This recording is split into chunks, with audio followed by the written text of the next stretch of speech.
Hello, hello, hello. So thank you all for your patience. Just been waiting for Anna. She's going to be here any second now. So how many have we got here? We've got 40 here. There's quite a few actually said they're going to join, but sorry about the delay in sending the confirmation as well as just making sure Anna was available because she's, as you can imagine, overwhelmed and got so much going on, especially on a personal level. As much as having the overwhelming burden of having 8 billion people or so to depend on her. So yeah, just apologies about the delay and apologies about the late notice. So just before Anna starts, we're going to do something a little bit different. I was texting Anna about this, and she said this is badly needed. So can everybody hear me? Okay. Okay. Good. Yeah, Good. we can hear you. Good. Good. Yeah. So we're going to do. I All good, wanted to Tony. do.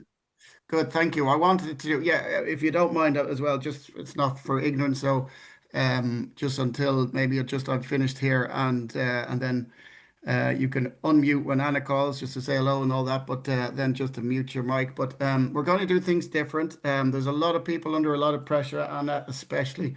But as she said in her text, which really uh, symbolizes who she is at her essence is, I knew she had a huge amount. I've been in communication a lot with her over the last week on a personal level and, trying to see if I can bring healing as well to her own husband and Jim, etc.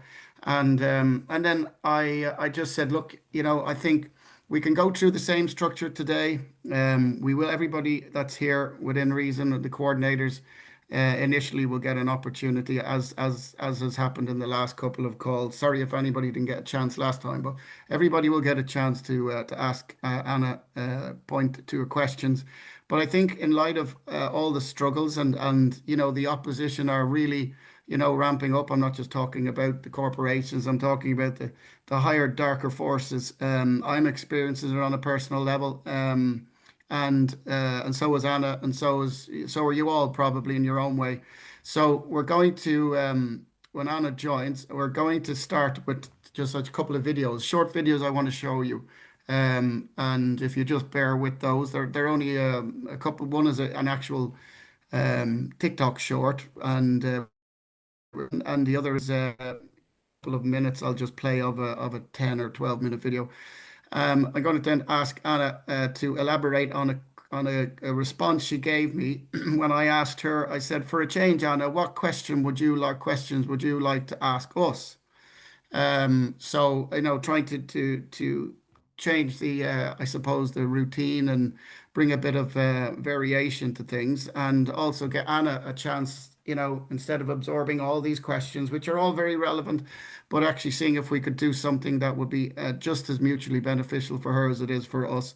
So I hope you're okay with that, and we're going to collectively do a we're going to collectively do a we're going to collectively do a talk. Sorry, we're going to do losing train of thought here. There's some messages coming through here. I'm sorry. So we're going to collectively do a conscious, let's say, intention healing, which will initially focus on Anna's husband, because this is greatly affecting her, as you can imagine. I only know too well when you're caring for somebody and the challenges of that.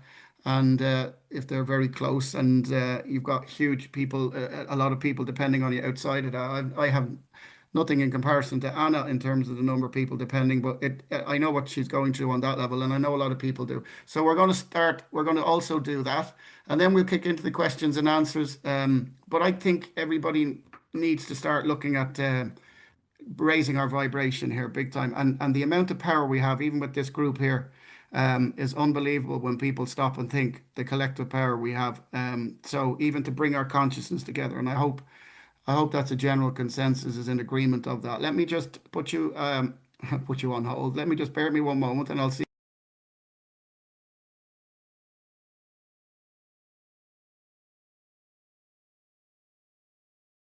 Tony, Anna's here. Oh, hello, Anna. Where are you? Oh, there you are. I'm You're under Shannon Bookie, who isn't here right now. All right, so Uh, you're robbing his identity. yeah, well, we're doing what we can as best we can. Can you hear me all right? Yeah, it's loud and clear. Sorry, I didn't know you were there. I was rabbiting on. Did you hear anything I said? Yes, I did. Okay, well, you probably are in agreement that we do need to collectively start bringing our consciousness together to heal and to start, using the power that we have instead of looking for it elsewhere. Would you agree? Well, I think the important thing to understand is that we're living in a world in which the only powers are corporations. Hmm. And the only way to counter that is for us to get organized. And I mean massively organized so that everybody knows what's going on and everybody's talking about it. And the best way to do that is by word of mouth and by providing people with actual services or actual valuable knowledges or actual benefits to help them move along and get involved and see the worth in what we're doing.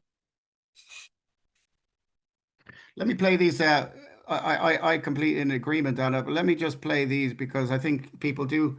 While I'm on this, I'm in a zone. If I hope you don't mind, and I'll give you the floor. Then don't worry.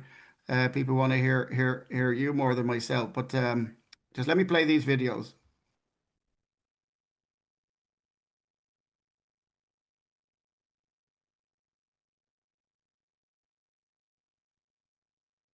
Okay, can people see that screen? Right? Yeah, Greg Braden. yeah, good guy. I've actually spoken to Greg. Well, just let me play this, and then there's just one other one I just want to play a few minutes of, and then we can come back to you on it.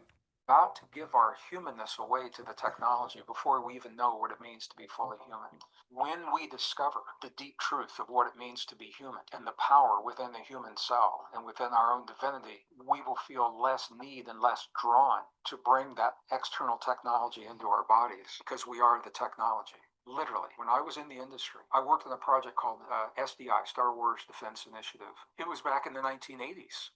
And even then, we had the most amazing laser systems and radar systems and communication systems and computer systems. But here's the thing, as advanced as every one of them were, I have never, to this day, I've never seen a technology developed outside of our bodies that doesn't mimic what we already do in some capacity within the cells and the systems of our bodies, except we do it better. We do it better. We're about to give.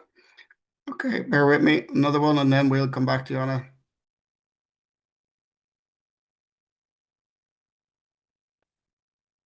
According to the teachings of Ascended Master Saint Germain, raising one's vibration and frequency is the key to transforming any aspect of their life, including healing of any dis-ease, achieving abundance, and attaining transfiguration of the physical body into the ascended realm. He said, I urge you all, fervently I urge you, to state unto the universe, unto the multiverse, I am, I am, I am, I am life, I am God, I am. As you state the knowingness within your breast, you raise your frequency. The vibration of I am will begin to pulsate within you. This is because the vibrational frequency of an individual creates a resonance with the energy of the universe, which facilitates the manifestation of their desires and enables them to access higher states of consciousness. By raising one's vibration and frequency, they can align themselves with the universal energy, which in turn helps them to create their reality in accordance with their intentions. To comprehend the potential of vibrational energy, it's crucial to recognize the human body as a sophisticated quantum physics apparatus. The human body is composed of nothing but vibrating energy. Cells constitute human beings, which are made up of atoms, which are comprised of particles that are essentially probability waves. Most of the physical matter we encounter in our daily lives is actually made up of empty space. Essentially, we are more vibration than mass, and therefore we can be significantly influenced by vibrational energy, either positively or negatively. Energy is the fundamental force that permeates every aspect of our existence. Okay, I'm gonna switch this off, stop sharing. I just wanted to bring something so people really start looking inwards, Anna, at the power that they have and what we're creating in every second with our intentions and all that. So what you've led here with, Anna, we can maybe get you to elaborate, but really what you're saying here is I suppose as a connection with what I'm trying to get people to realize the power is to take accountability and responsibility ourselves for our own lives and then to collectively join together to start educating and bringing the people together. But carry on. Actually, what's needed. I mean, once we say no to the nanny state, we have prepared ourselves. Then once we get our communities of self-governing and similarly informed people together, then we can take charge of our jurisdiction, which is essentially everything that's physical is our jurisdiction. Everything that isn't physical may be somewhat in someone else's jurisdiction, right? Yeah. But we are the rulers of our universe. And so this comprehension that we are part of and are the sort of genesis factor in reality has to come home to us as part of our self-governance. The most state-of-the-art, the best proven and formulated theories in physics right now indicate that if we don't see it, it doesn't exist. If we're not aware of something, it does not exist. It literally does not exist. And so it's a perceptual matrix that we are self-creating as we go. And we're doing this on a collective basis, so that the external stimuli, the things that we see, are actually feedbacks. It's a feedback mechanism, so that we are creating what we're seeing, and then we're seeing what we're creating, if that makes sense to you. Very much. So when we have things that are terrible things, bombs, murder, mayhem, this is being created. This is not something that just came with the natural world or was a circumstance beyond our power to change, but was actually created by someone, somewhere, something, some perceptual matrix actually gave rise to this. What we're experiencing is murder and mayhem, or as we have experienced, a pandemic. Okay, so we have people out there that are creating these horrors, and we're being forced to live through them. So instead of us just sitting here as if we were dumb stumps and doing nothing about this, we can actually counteract it in the realm of quantum physics by turning our attention to other things, by focusing our attention on positive things and on what we actually want to see and experience. And so even though we totally underestimate the power of thought, thought is what actually generates emotion, and then thought and emotion together generate the external reality we experience, and that feeds back to us the entirety of what we are generating. Okay, we are the creators. We are the children of God, literally. Okay, so we, through our voices especially, create matter. We create the surrounding world. We create, as a group, the entire celestial realm.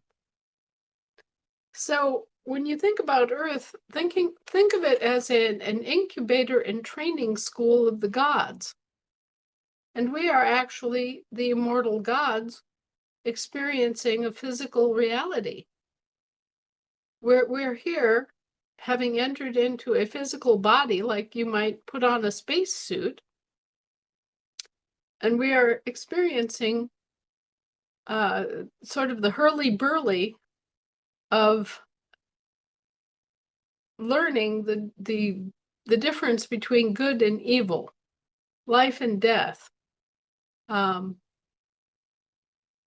of the things that you think of in a dualistic system, we are learning this. And this is being brought to us in a training school. But what we need to focus on is the use and abuse of our creative ability, which is centered in our thoughts and in our emotions and in our voices. Sound is the primary means by which we create in an environment which is created by vibration. Now, all of you understand tuning forks, right? And we understand musical scales, and we understand the concept of resonance, where you get two tuning forks vibrating at the same time, at the same Frequency. resonance, the same frequency. Okay? The voice is the command matrix for us. What we speak into the void, into the silence, becomes the law of that silence. The silence gives meaning to the voice. The voice gives energy to the matrix of creation. So when it says that, God spoke and there was light, God spoke and there was each of these things. That's not a joke. That's not some sort of, ancient, poetic language. This is literal fact that we now know in the age of quantum physics, that the voice is the vehicle, the means by which the matrix is formed. It is the fundamental energy. And it is the command which creates all the rest of it.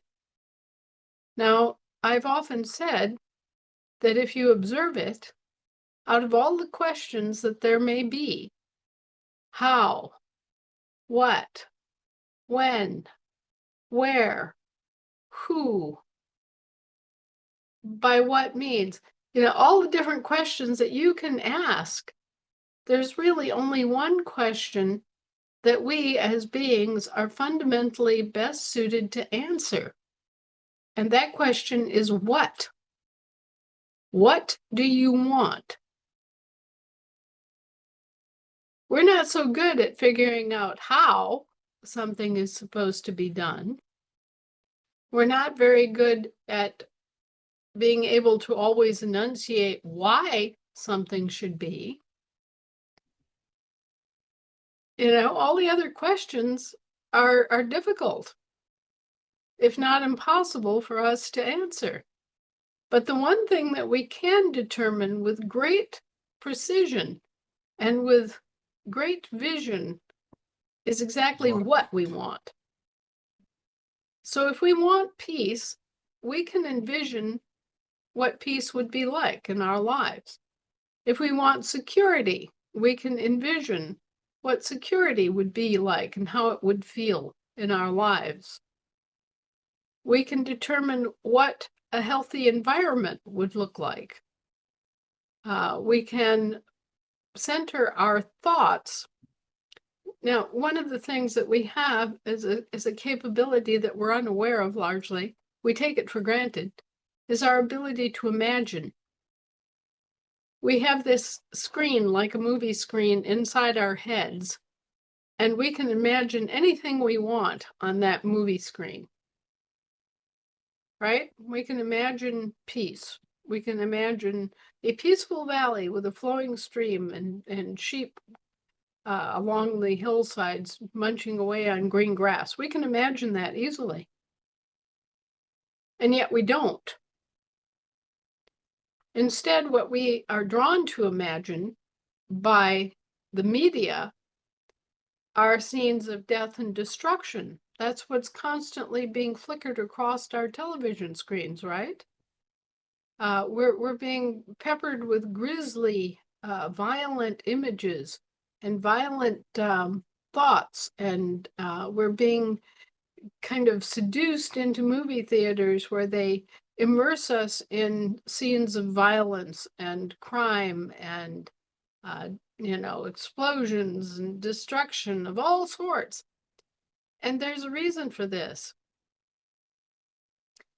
We're being exposed to this so that we can learn to turn away from it instead of being suckered into it, instead of being entrapped in it.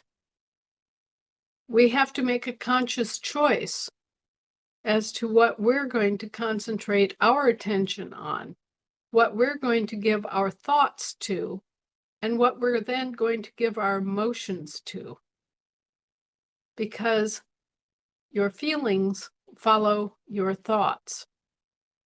If you think, oh my God, I'm under attack, I'm going to be killed, this big ugly guy is going to come in here with a bayonet and I'm going to be done for. If you really believe that and you're concentrating on that, that is exactly the reality you're going to create. But if your thoughts are instead dwelling in peace and thinking of, coming home after a long day to a good meal and seeing your wife standing there in the doorway waving at you, that provokes an entirely different emotional response and a completely different reality. Now, I know that this is kind of hitting you all as, airy-fairy or what in the world is she talking about? But actually, there is a matrix generator, if you will, that is part of your physiology that you've never been taught to make use of. And one of the most important parts of that matrix generator is your voice. We each have a unique voice, and we need to make use of it to create the kind of world that we want. First, we have to be able to visualize what we want, the kind of world that we want on that movie screen inside our head, okay? And next, we have to be able to interpret that emotionally. Now, you can test this out yourself. You can take a whole bunch of photographs and just spread them out on your desk and look at each one and notice what kind of an emotion the image provokes. Okay, you're looking at a picture of a Roman palazzo with a fountain outside and a dog and a child sitting on the edge of the fountain. What kind of an emotion does that create? What sorts of associations does it have in your mind? Okay. Oh, you're looking at a wheat field in Kansas and the sun is going down and the wheat is gently, waving in the wind. What kinds of associations and emotions does that associate for you? Okay. You'll notice that every time you see an image, it provokes an emotion. Maybe you're not aware of that at this point, but this is true. Every time you see an image, it stimulates an answering emotion. Every time you think something, it stimulates an emotion. If you think, if you believe that someone loves you, then that completely colors your impression of them and of of what they're doing. Okay? If you are convinced that someone loves you, then you trust them. And you wouldn't necessarily trust them otherwise. But because you think that they love you, and this translates as an emotion of trust, then you don't tend to go back and reiterate and second guess. Okay, so there, all these things add up in a sum total, in a mathematical way, to our reality.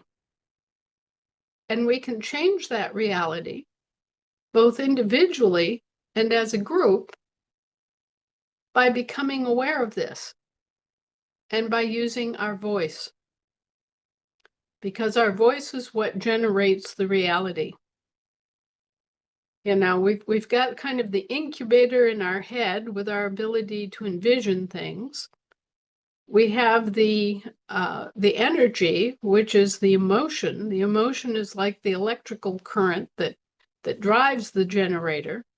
And then we have our voice, which puts it all in motion. Okay? So now that we're aware that we're basically generating our own reality, and that this is physically true, because we now know the physics behind it, we can all start participating in this process in a conscious way.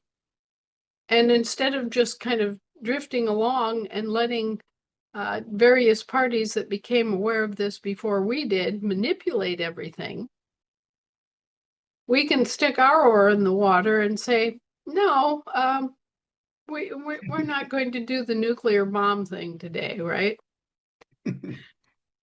And this is part of what Greg Braden is trying to talk about. And this is what Tony was showing you with that little film clip earlier, is that we have collectively more power than any individual substation on Earth.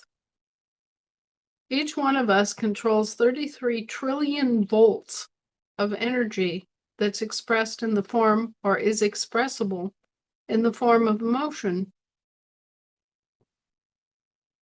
And by our voice, by our individual voices, we have the power of putting all of that into motion.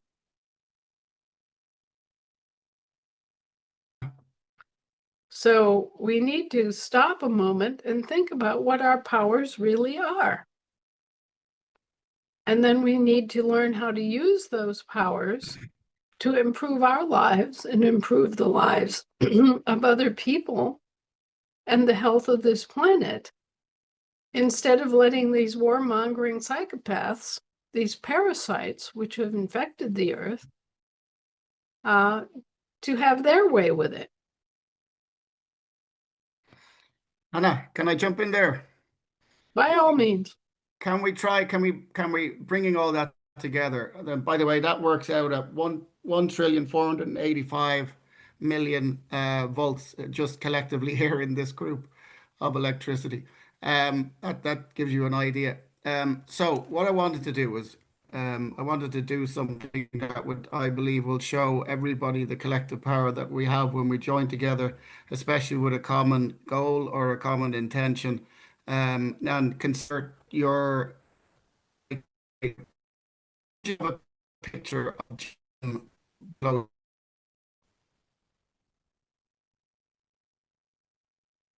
Okay. Lost you, Tony. You're bubbling out, mate. Sorry, can you hear? Yeah. Can you hear me okay now? All right, sorry. Let me put the Wi-Fi. I'm not on Wi-Fi. 1 second.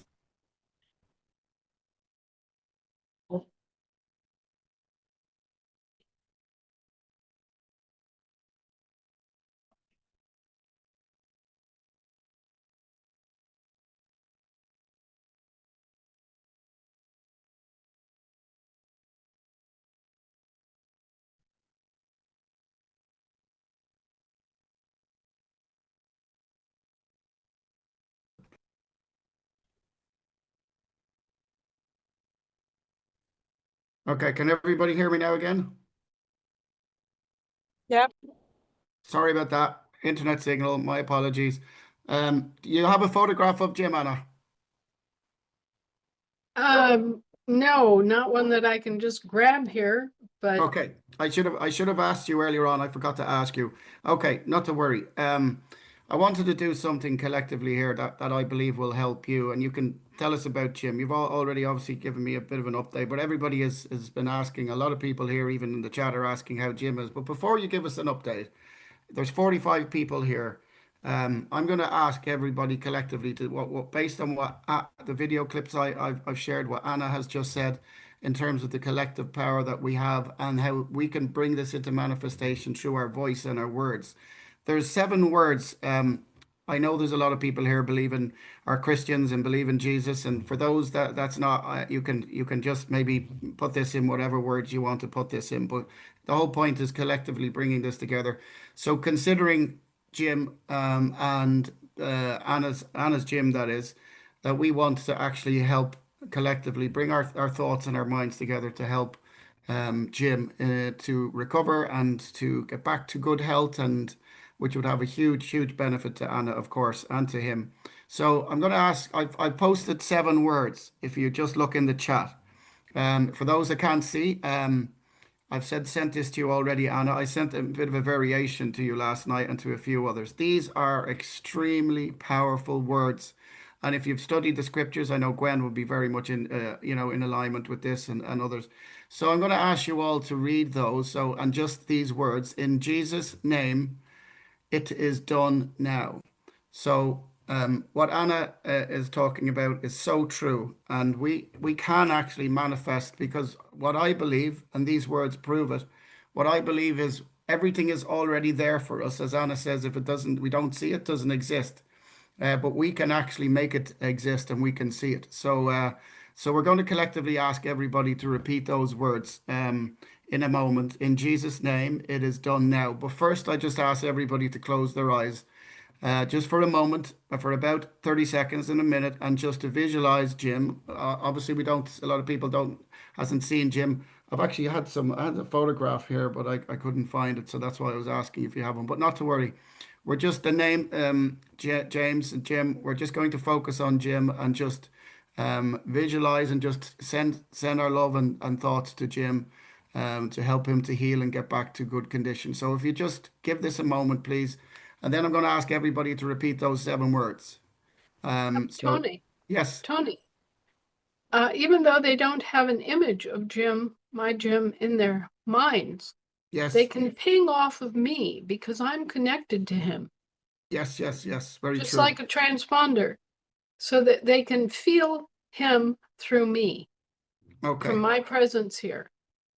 Because you're connected by unconditional love. Okay, no problem. Okay, well, everybody, if you just we will focus on this for a moment. We will tune into Anna and tune into her energy, and by doing so, we're tuning into Jim. So collectively for a moment, if we do that, please, and do so with your eyes closed or with your eyes open.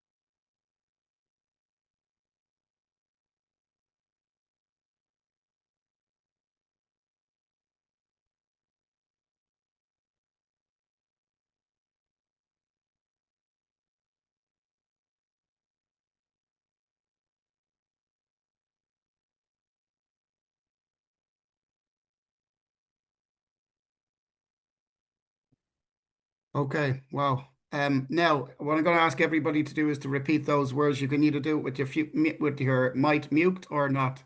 Um, in Jesus' name, it is now done. So, in 3, 2, 1. In Jesus' In name, Jesus' name, it is it is done now done. now. It is done. Thank you very much. Now, Anna, how is Jim doing? Okay, he's in surgery.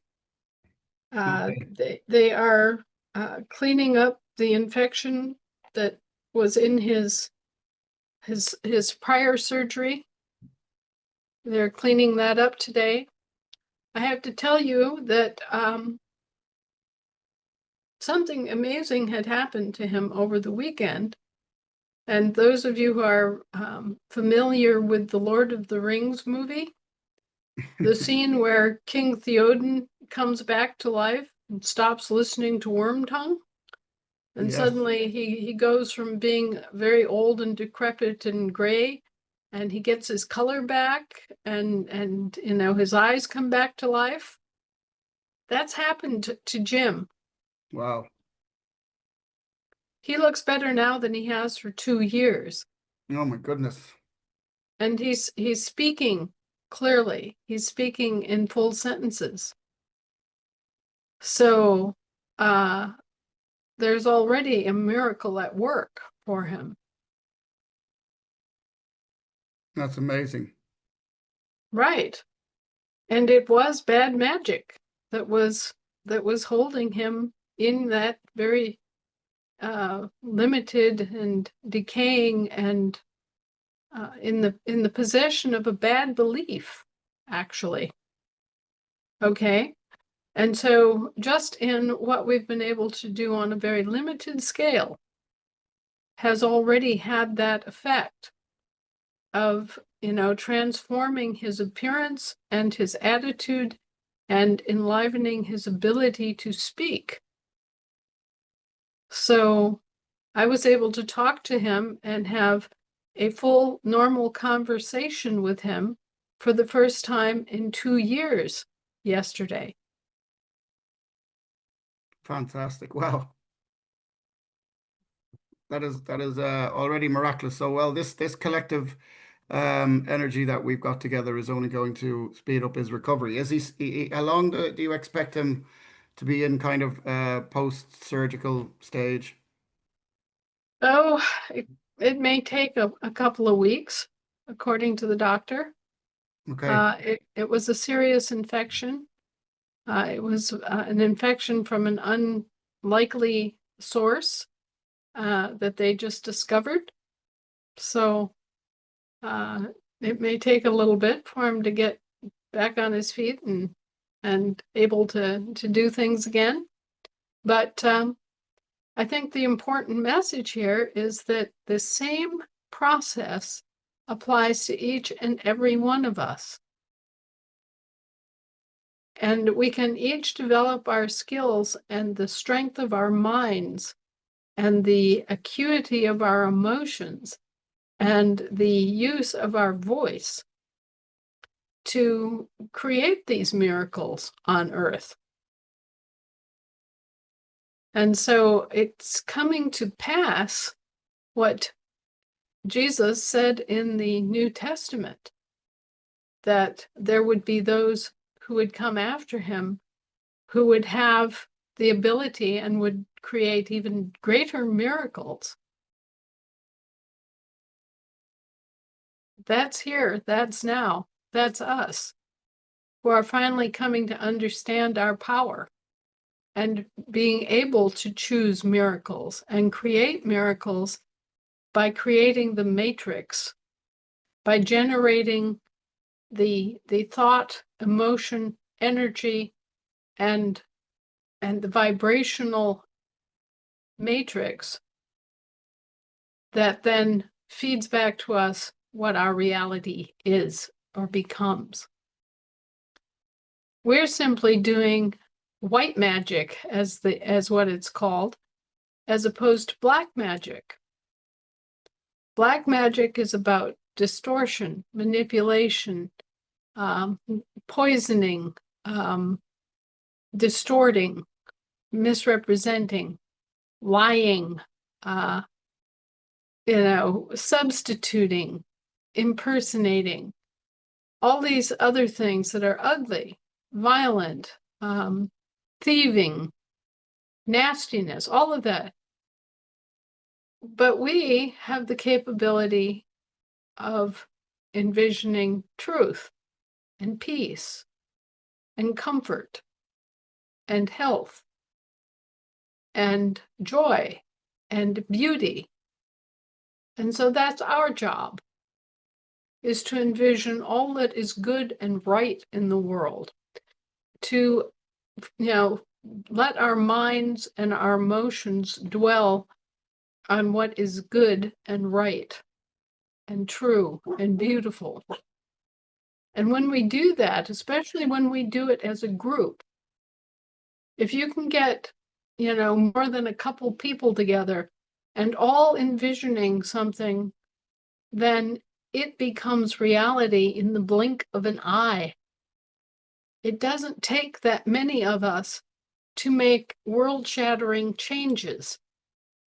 Now, one of the changes that you're observing is a result of us, just a group of us, like this group, envisioning a energetic dam or seal that was placed on Bardsley Island off the coast of the British Isles.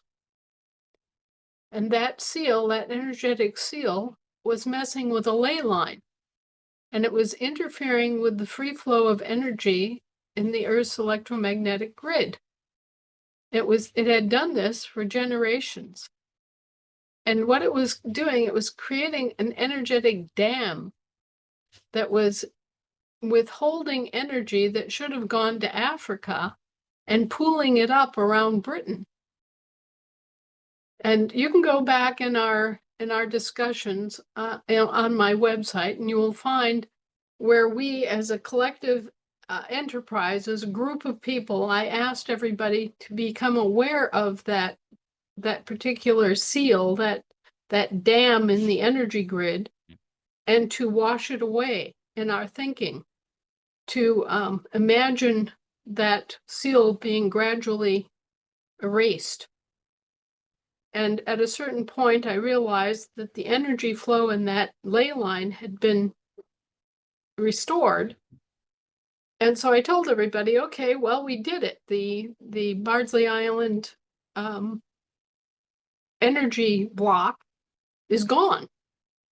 The seal has been dissolved.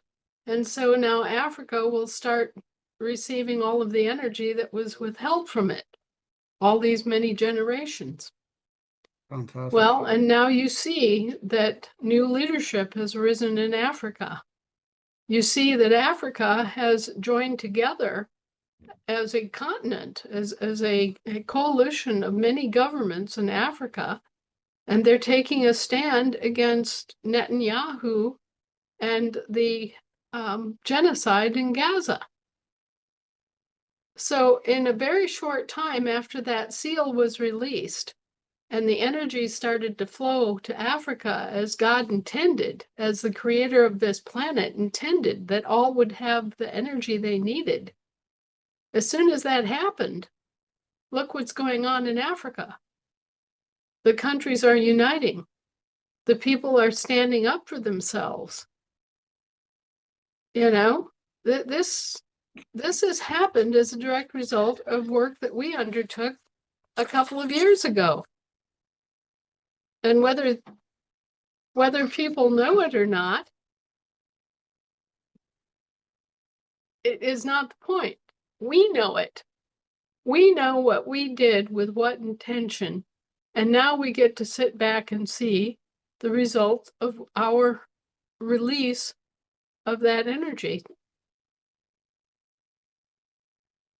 That's fascinating, incredible. There's a lot of people interested in this subject, Anna. I just asked before we go on to assembly related questions, etc.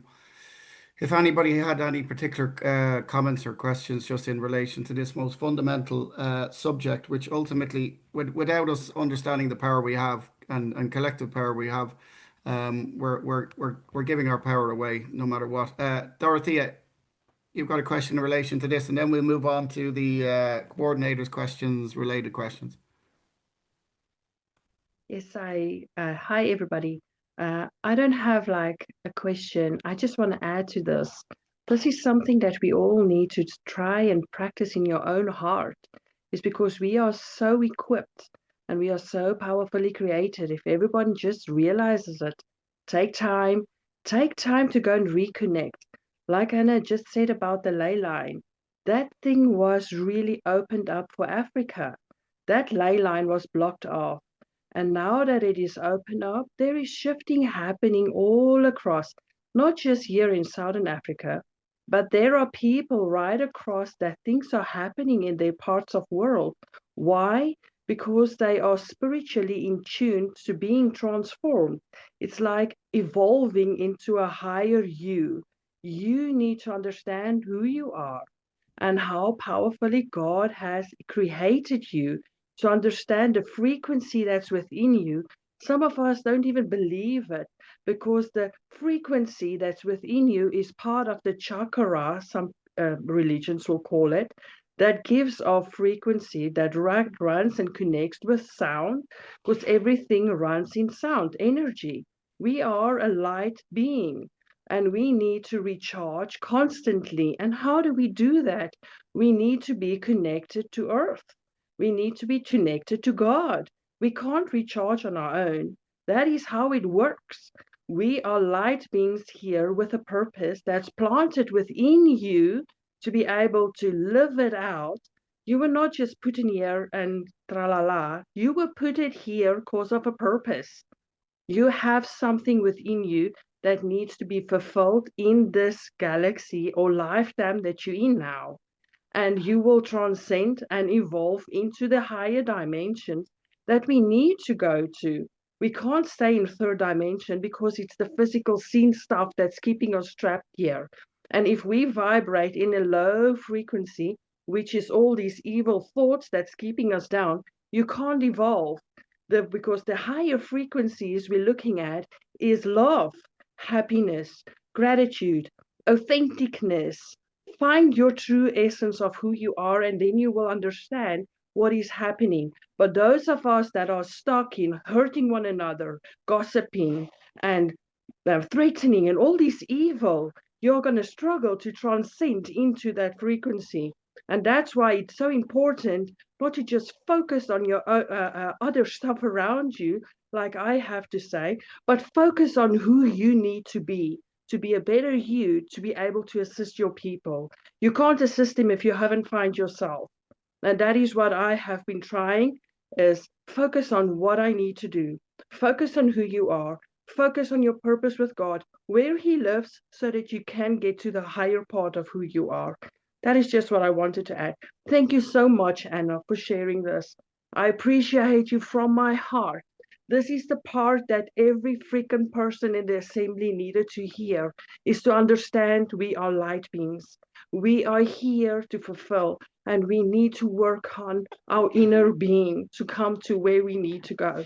I appreciate this conversation from my heart. I know that God is working within Jim to heal him, because the frequency that was sent out was unitedly with a good heart. And where two or three are gathered and we agree on it, so it will be. I thank you for this conversation from my heart. Love and light. Thank you, Tony. I heal. Back to you. Well done, Dorothea. Anna. Well, and love back to each and every one of you. If we can learn to focus ourselves in positive ways, if we can learn to abide by the truth, then there's no reason why the entire human race cannot ascend to heights that transform our world, even if we speak many different languages, even if we appear in many different bodies and guises, we will still find that underlying truth, that uniting vibration, that reality that connects us all to life. Okay, we can all get to that point. And I want everybody to be aware that more than anything else here, when we're talking about self-governance, we're talking about the decisions that we make for ourselves concerning the truth, whether we are truth tellers, whether we make that effort to discern the truth, and about love. You know, how we decide. Love is a decision. And so I just want everyone to become more and more aware that, yes, we have the power but we have to concentrate on learning more about our own abilities. The military-industrial complex had discovered dogs. The military-industrial complex had already discovered something like 27 additional abilities that we have above and beyond what we think of. Okay. So we think we have 5 senses, right? Well, no, we actually have more like 15 senses that are already discovered. And we have 27 abilities that most of us never are aware of, but that we exercise in an unconscious fashion. And if you go back to the Emerald Tablets of Thoth, the Thoth meaning thought, okay? If you go back to the Emerald Tablets of Thoth, he says that we have 53 of these undiscovered abilities. That we have 53 different things that we can do that we're unaware of, that we don't know that we can do, that we can use as tools when we are developing our external matrix. So we were set upon this planet as caretakers, caretakers of ourselves, of our animals, of our families, of our communities. We're supposed to be caretaking this planet, and we're supposed to be, doing the things that would lead to its health and development and to the joy of everybody on it. Okay, we're supposed to be doing that. And as it is, we're stuck with an idea that we only have 5 senses. And we're stuck with the idea that we have very limited ability. But that turns out not to be true. Anna, can And I just Anna, can I just jump in there because I want to get onto the assembly. I'm sorry, I hate interrupting you. Everything you say is very, very relevant. But Kachil just had her hand up, and then you can just respond. Kachil, Thank you, Tony. Good evening, everybody. you're very low, Kachil. Oh, can you turn up the volume? there you Yeah, go. that's good. Oh, thank you. Hi, Anna. Good evening, everybody. Thank you, but Dorothea said everything. I wanted to say that I've been in meditation with the energy of Mother Earth and the ether. And I wanted to say all the people that are doing this, we can heal the world in our hands, in our energy, just with visualization. Every time that we give positive thoughts with our heart and our third eye, and that is the unity that is always talking about, that we think that it's between us. Of course, if we're together, it's better. But if we learn to unite our hearts and our third eye, we're capable of creating absolutely everything in this world. And just visualizing the world in our hands. Our hands are full of chakras, and we're sending energy pure from our love to the whole world. And the more we do that, we have been seeing that we are ascending. More and more people, we feel them, that they are more in neutrality and peace. And we have been sending good energy to Jim, Anna. And we really, from our hearts, wish that he's going to be soon fine, and he's going to stay like that, because right now we're in another dimension already. We ascended. That's the good news. We did it. We are ascending, and we are in the instant creation at this moment. We don't have to wait for years like before. It's instant creation, but we have to stay there. And I want to ask you to help me doing that, because sometimes we diminish ourselves and we think that we're not capable of doing much because they have taught us to think that. But we're capable to control our energy in love and to send it to the whole world. We can do that. It's not just for one person, for one man or a woman. It's for everybody. So please help me doing that. And the more light we send, the more the darkness will leave. That's all we have to do. Thank you Right. so much. The darkness will flee, Just with light. will literally flee before us. And I've experienced that. I have had the darkness flee, just turn and walk out the door and leave. So just last week I gave an instruction to my people that are on the the assemblies here, which was simply to remove all the evil from our planet.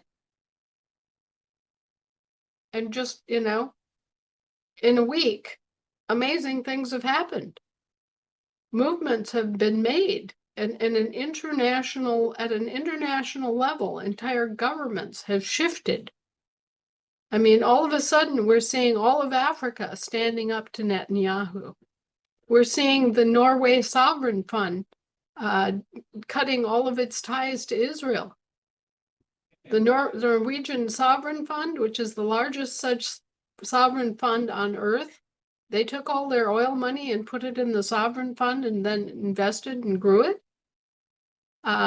They divested themselves of all connection to Israel over the Gaza genocide. So, in just a short time, there have been major movements. All of South America is getting aligned to, bring pressure to bear on Israel over Gaza. And so, I think all that we need to know is that we can remove evil from the earth simply by, thinking of it and feeling it and projecting that. We can kick evil's tail. And we can also visualize an entirely different situation for the Middle East. We can imagine it going back to the way it was before Britain meddled in it. Because before Britain came there and declared its protectorate, so to speak, everybody was living at peace. The Jews were living with the Christians and the Christians were living with the Muslims, and everybody was just settled down in their little communities and having a good life. We can imagine that. We can imagine that easily. It does not have to be any big effort. We can remember something that happened in the past and bring it forward into the future. Simply by using our actual PowerPoint, which is always in the present. The present is like a doorway between the past and the future. It's our moment of power where we get to choose what happens. We get to visualize. We get to, send that emotional energy forward. We get to use our voice. So Tony asked me today, he was going to give me something to talk about, that I wanted to talk about, that I was feeling. And so he graciously let me talk about the earth and our powers and the need to learn how to focus ourselves on what is positive and good.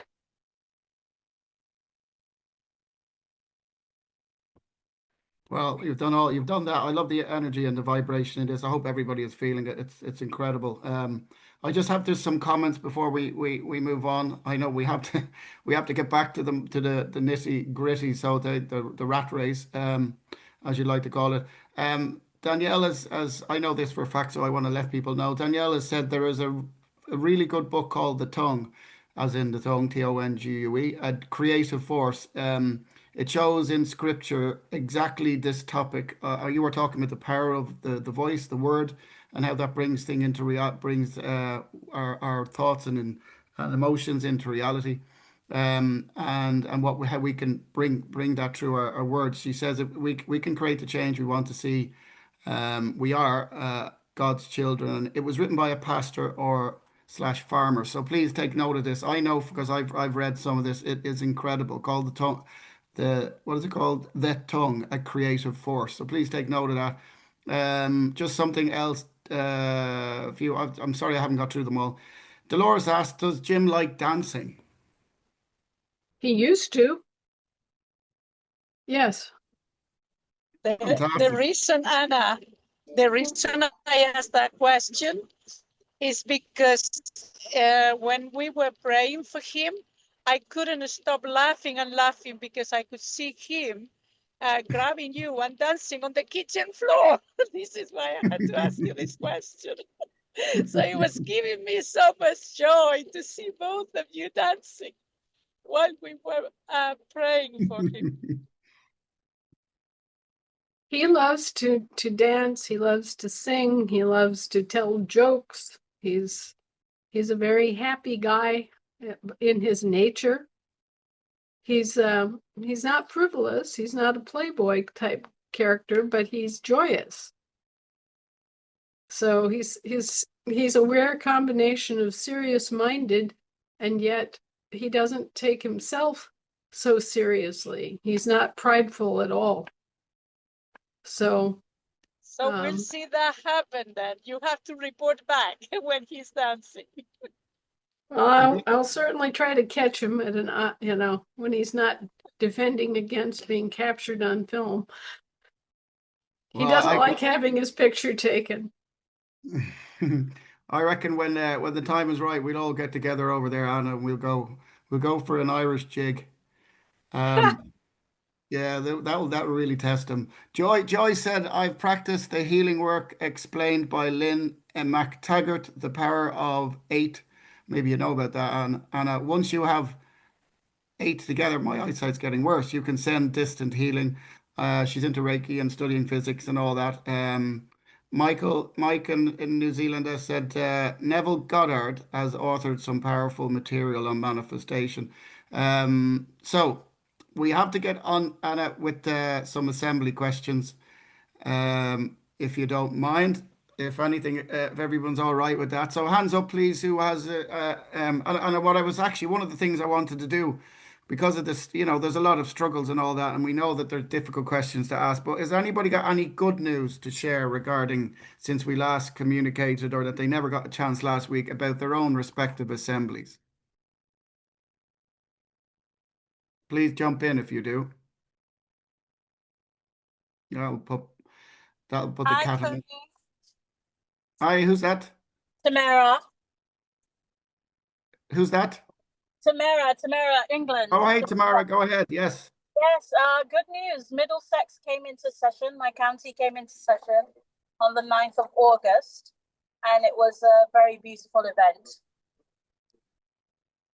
Fantastic. Congratulations. Yeah, thank you. Thank you.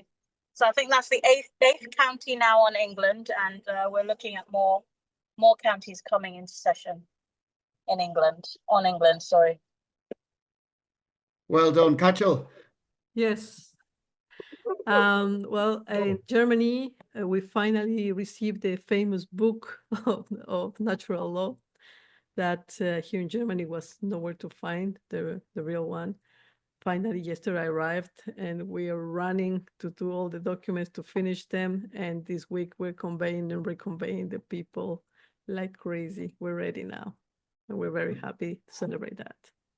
Thank you. That's fantastic. Fantastic news. Yeah, Annie, you can comment. Just give them these all a quick opportunity just to share some good news first, and then you can comment. I think Wimpy and then Dorothea.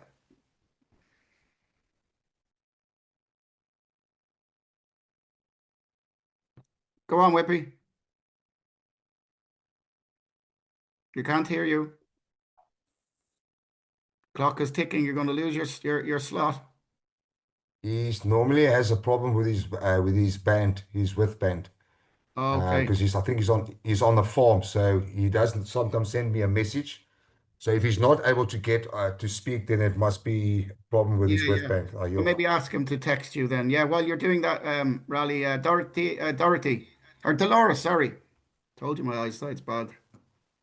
I just wanted to share with Anna that 2 countries in South America, well, 3 countries actually, Argentina, Colombia, and Honduras are all doing the documents, and some of them are already on the land and soil. So the Spanish Assembly is helping them, or we are sharing the meetings as well, so that we do the best we can everywhere that we have a Spanish-speaking countries. And we are also going to join with Cuba as well, and Chile. And in Spain, we have nearly 80 people working on the 928s, which our objective is to get 100 with the 928 so that we can start the assembly in a very solid foundation. Thank you.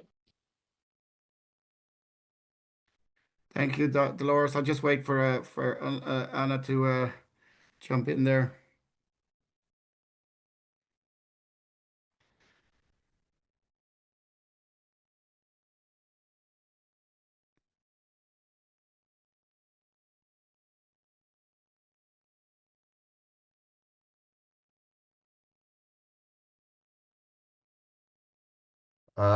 Tony, he's going to try and do it again.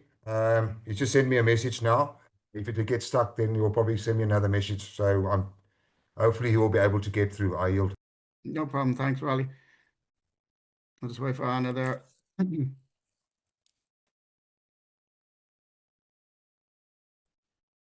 I was never really gone. I was just checking with Shannon on something. Oh my goodness. Is that Shannon or is that who the hell is That's that? the Kurgan. I can't call you Grizzly anymore. Oh, give it 3 weeks. 3 weeks. Wow. And did you go to the big guy's store? Did you go to the big guy's shop? Yeah, I can see you went to the big guy's shop there. No, I'm wearing clothes. I'm on my last clean set of clothes. I got to do laundry tonight. We made it to the big and tall shop, but they were closed. You couldn't get your head underneath the door. Good man. Well, we're bringing on our newest member. Mascot. Little Superman. There's little Superman. Yes. Clarence. 32-pound freaking 10-month-old monster. Well, if you're struggling to hold him up, then he's definitely getting big. He is. My goodness. He doesn't cry much. Something important for Tony and everybody. Ready? Go neener, neener, neener. All right, guys. Out. Everybody out. Let's go. Come on. Let's go, mongrels. My goodness, the dog as well. So yeah, I'm not sure if you heard all of that, but some great news about new assemblies standing in England and Middlesex. Tamara and Catull has said she's got the book that she was waiting on in Germany. So they're really ramping up the number of people getting their 928s done. And Dolores has said there's a number of South American countries. Sorry, Dolores, you may correct me, but Colombia, Chile. I can't remember what the other ones are. What were the other ones, Dolores? Argentina, Colombia, Honduras, and very soon Cuba as well. And that's great. That's just great. Dolores, would you be willing to act as sort of an unofficial ambassador to a group in South America that's very interested in our work? And they're aligned already with us economically. Absolutely, it's just for you.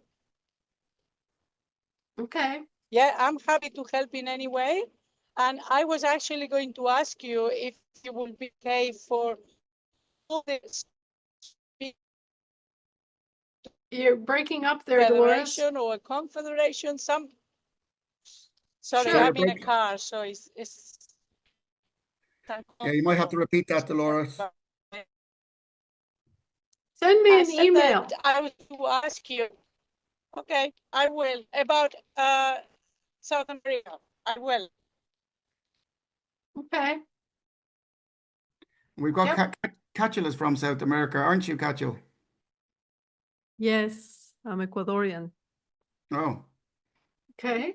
Well, maybe the two of you'd like to team up and kind of make a little committee of Spanish-speaking people that are involved in getting South America organized and on the map, because we have some high-level connections to various South American governments that are pro-people, pro land and soil governance. And they are making many different, plans and putting things into action to affirm their land and soil jurisdictions again.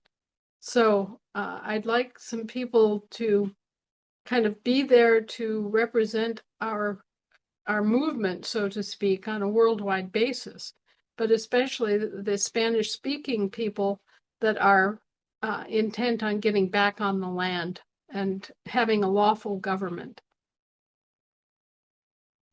Absolutely. I have just get rid of my video to see if it's better. We have three people in America who speak very good English. One of them in Honduras, Anna, has been following you for years. So he's very knowledgeable. I'm really, really happy about that. And my question for you was precisely that. If we could have like a group of Spanish-speaking countries to cooperate, because as you know, our history is very much linked together. Right, right. And I think it's very important that they see people who are from South America and people who are Spanish speaking and have that connection culturally. That it's not just governments, it's the population, it's people who are alive and thinking in terms of having a lawful government and having their rights and their I guess you could say their reality on the land and soil.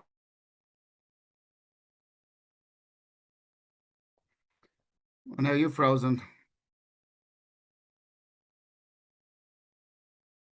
I'll just give her a moment. Dorothy, did you have a new question to add? Yes, I just wanted to know. Just hang on there. Just Just hold there for a second. I just wanted to see, was that from the previous? Sorry, Anna. And then she appears. I'm here. I just wanted to say I'm here. I'm not frozen. I'm just sitting here like a lump. That's all.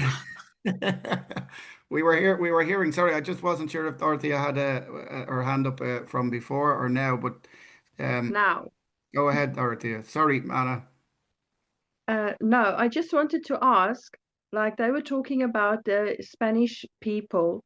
I have friends up in Argentina and also like Colombia and Mexico. Is it possible that they can connect up with her as well in this way so that maybe they can team up there? They don't have a assembly in this way. Is it possible? Yes, absolutely. The more the merrier. Thank you so much. I heal. Send them over to me. You got my contact in Telegram. Dolores, if I can help you also, you know where to find me. Sure. Are you frozen, Anna, in time again? No, I'm sitting here just being very quiet.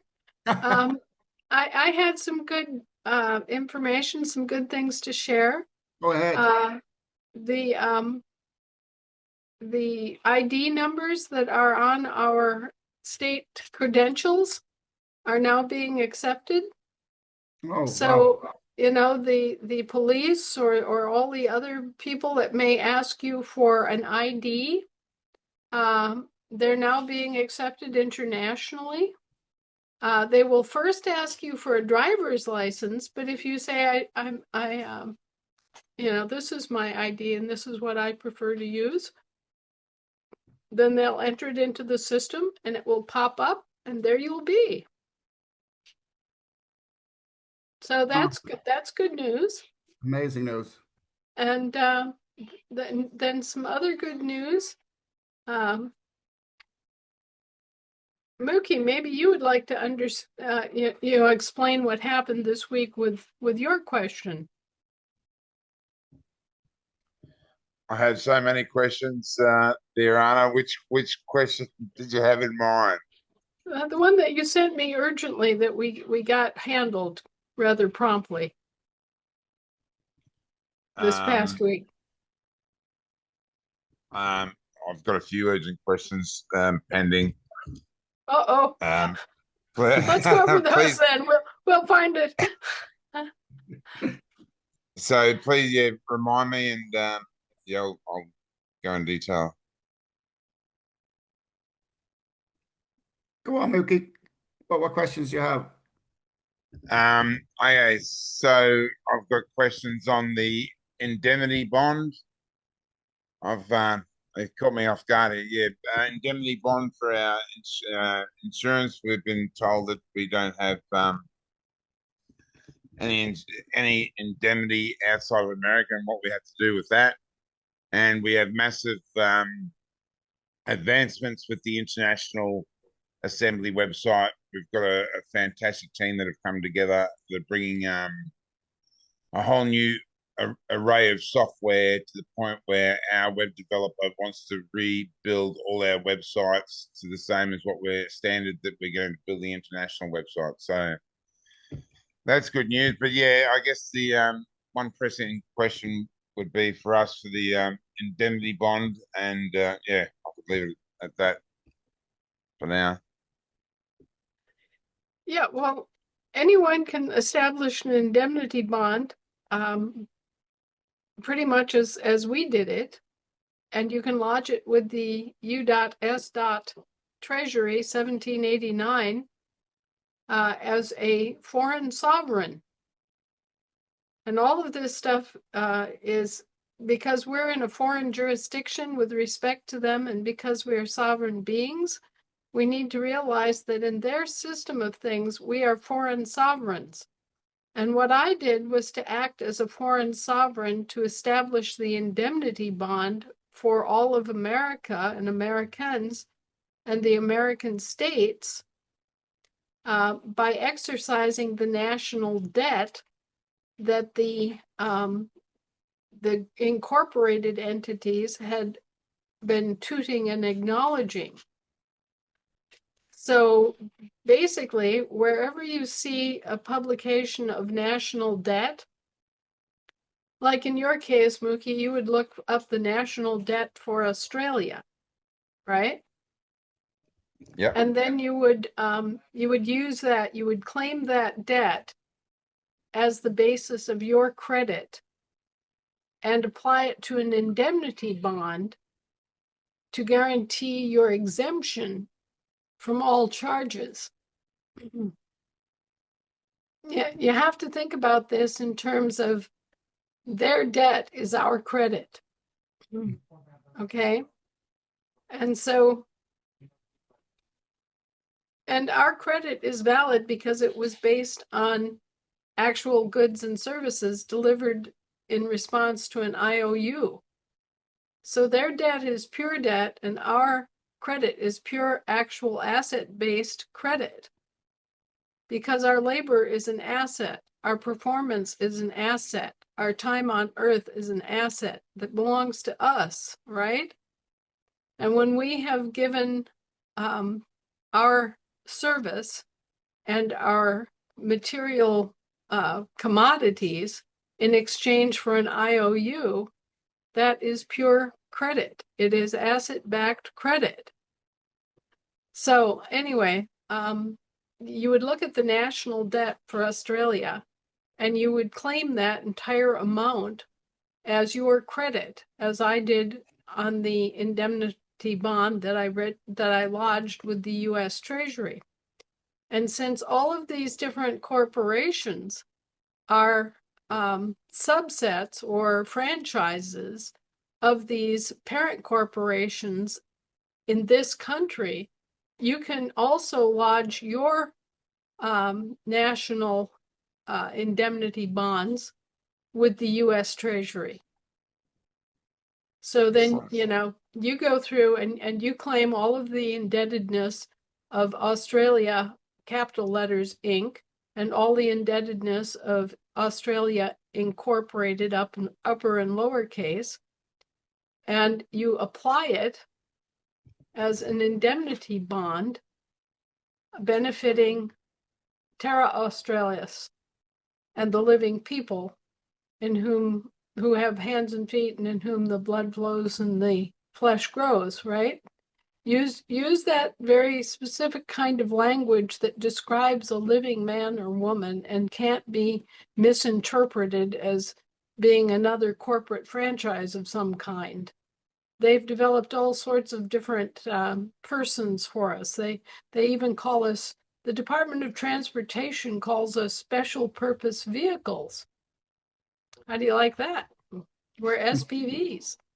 So when you're doing this, you want to make it clear in very explicit terms that the creditors and the beneficiaries of this are your lawful government, Terra Australis, which is picking up the public side of your interest in public infrastructure, for example, and you, the individuals who are operating Terra Australis as living men and women with hands and feet and blood. And that makes it clear who the actual creditors and beneficiaries are. So you would use my indemnity bond as a template, basically. It would be much simpler because you're not claiming 50 states all at once. You know, I don't know off the top of my head how many provinces there are, but you would claim the entirety of Australia Incorporated, all caps, Australia upper lowercase in incorporated terms, and then you would do the same for all of the provinces. You know, there would be Queensland Incorporated in all caps, and Queensland upper lowercase in all caps. Not in all caps, but in upper lowercase. And you do that for all 50, not 50, but all however many provinces you have. I don't know. But you would do that in place of what I did with the states. But then the other language could be very similar, because I recall that when we did this, we did an exhaustive description of possible commercial and material assets. So then you'd have this whole list, and you would claim all of that in favor of the creditor, the actual creditor, which would be Terra Australis and the living people of Australia. And basically, Fantastic. yeah, basically what the indemnity bond does, indemnity is an insurance. You know, we are familiar with private insurance where, you know, a company bonds an insurance writer and, you know, makes the commitment to pay and to receive payment for an insurance policy, right? This is a policy of the corporation, right? Now, what you do when you're a public, true public, and you're a member of a population is that you have indemnity. And what the indemnity does is ensures that you're exempt from all charges because they already owe you so much. You're a creditor, you're their creditor. And so when they come after you for charges that they're trying to apply against you, you just turn around and you present the indemnity bond that basically says in big glowing letters, I'm exempt, you rats, because you already owe me more money than you can pay me. And they have to exempt that charge. Another way of looking at this is enforcement for the mutual offset credit exchange exemption that you are owed. For example, they owe us $31 trillion, right? In goods and services that have already been paid. And now they want to charge us for their current bills.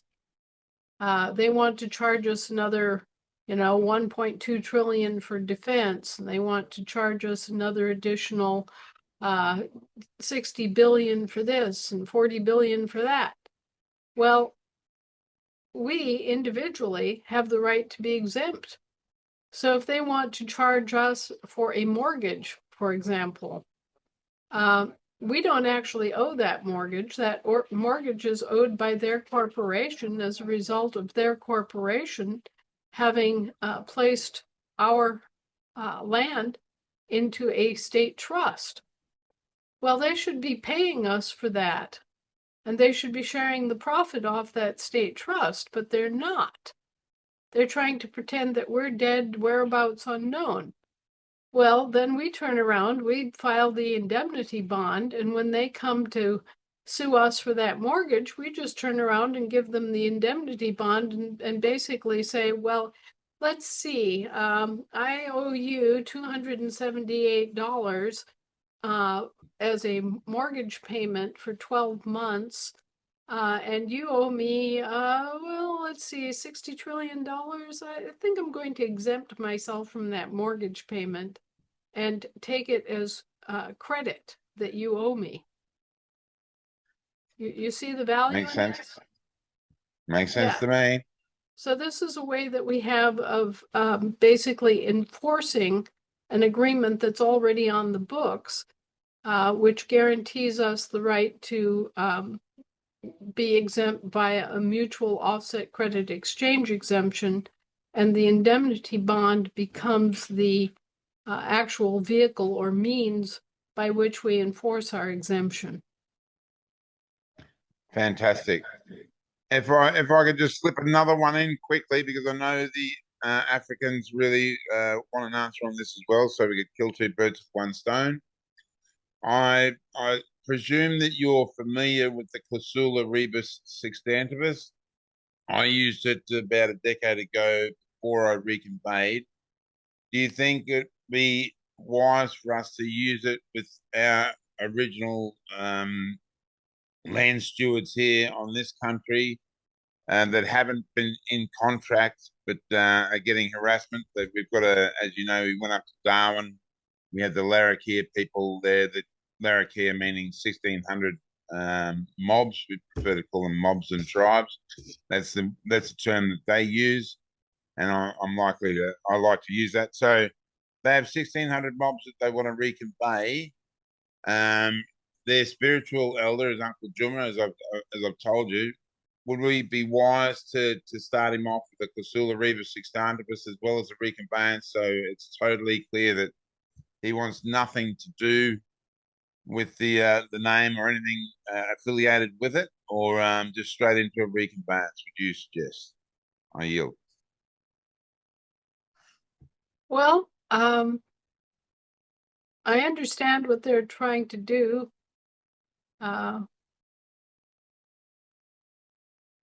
They're basically using this very, very, very repetitive Clausula rebus sextantibus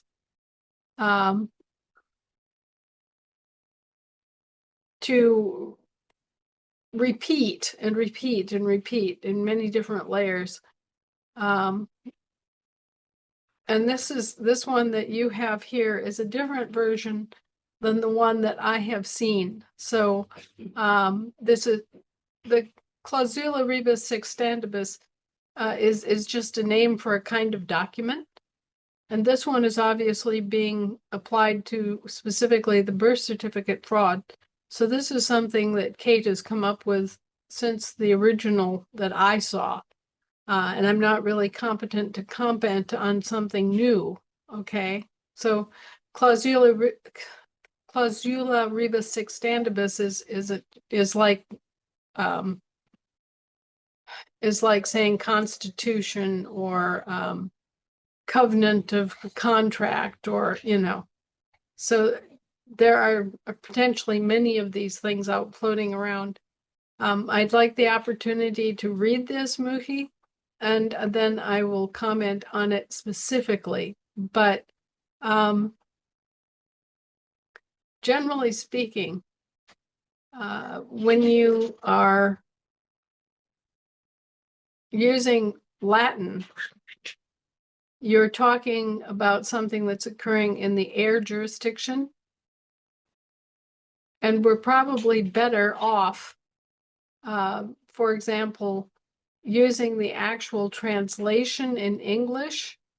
And if we want to, putting the Latin in parentheses, so that we don't have a mixture of multiple languages on one piece of paper. You can also avoid that by simply explaining that you're using Latin as a separate footnote, or, then we avoid the whole conundrum of when you have two languages on the same pieces of paper, you are creating a conundrum.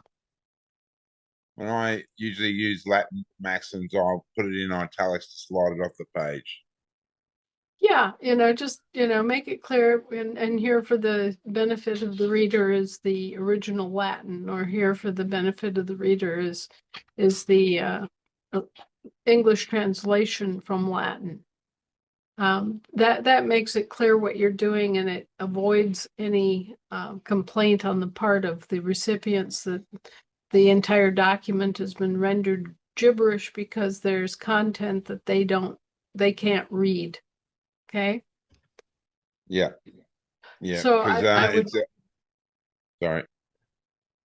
If I could add on to that, it's Rally here from South Africa. I'm the one that sent it to Mookie. I also sent it to you already.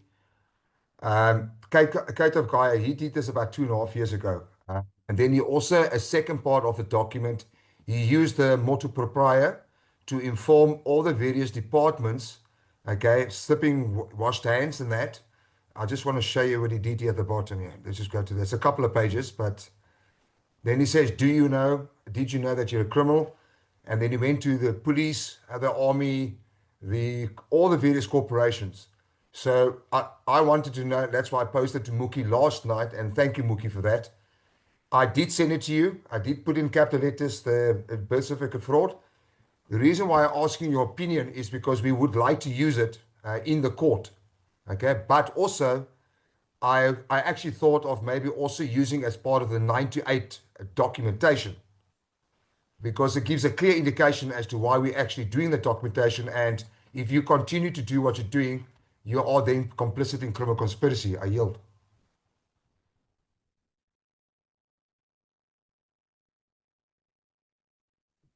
Okay. Yeah, well, I'm gonna. Yeah. Well, okay.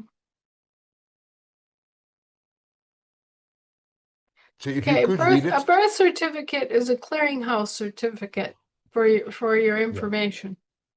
Correct. And basically what it shows is that it's been moved from one jurisdiction to another.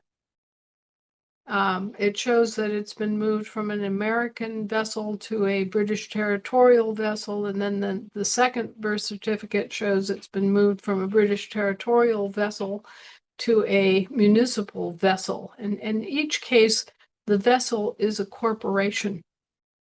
And the jurisdiction changes each time that it passes through a clearinghouse and the certificate is issued for it, right? So these are 3 different public trusts, and we're in the process of liquidating all 3. Okay, that's what's going on. And the reason we're liquidating them is that they were created with non-disclosure and fraud. And so this is an ongoing thing that we are pursuing on a massive international scale. But yeah, thank you, Ralph. And please send that to me again, because I get tens of thousands of communications every week. And All right, if you have a direct email to Mookie can send it to me, because I send it to Mookie, to you, and to Darren. So, okay. And then I want to ask, there's 2 more things I want to ask. This is the one I got from England. I think it's from Kate as well. Is this a true, which is also attached to the email? You need to confirm with us that this is a true interpretation of the actual birth certificate. I think this is England, because that's the reason why I asked you about our 9 to 8s. I wanted a confirmation that what we put in the acts is correct from the statutes perspective in South Africa. And I wanted to put this also as part of the 9 to 8 docs to attach to your diaphragm that you put in the 9 to 8s package. So if this is going to help you as well, because it gives a very detailed explanation on what the birth certificate actually means. So if you can confirm that this is correct, it makes our case even stronger to add it to our political status correction documents. I yield. Yes, well, please, Mookie, send this on to me because I may have it. I'll look under Ralph's, what am I saying? Raleigh's name. And I'll look under yours, for this. It looks like it's correct. But there are all sorts of different kinds of birth certificates. So, you know, you have this kind of birth certificate, which in this country is generally called the short form because it's only a part of a piece of paper. And then we have what's called the long form, which is an entire sheet of paper. And then we have certificates of live birth, which are not they're not the same as a birth certificate. They're what's the remainder is the American infant descendant estate is what's the certificate of live birth is memorializing. So we've got 3 different kinds of things and 3 different jurisdictions that can all have a birth certificate or certificate of live birth attached to them. So it's actually pretty complex because you've got these different forms, you've got these different pieces of paper. They're being used to transport between different jurisdictions of the law, and they all come under different, in this country anyway, they all come under different portions of the government. So you've got a national birth certificate, you've got a territorial birth certificate, and you have a municipal birth certificate. And, you know, we're in the process of dissolving all 3 public trust interests because there shouldn't be any public trust interest in a baby, especially not in this country. Thank you, Anna. I yield. Sorry about that, folks. Thank you very much, Anna. I think this can yield some really good information for everybody. You know, we'll scrounge around and we'll see if we can find instances and examples and just redact the specific information and put in like John Doe or whatever so that that you can see this more clearly. There is a special case that came up in America, and it's been used in all of these different countries where there's been an illegal occupation by mercenary forces. And it's called the John Doe, Jane Doe case. And if you can find reference to John Doe, Jane Doe, do look it up. It's well worth looking for.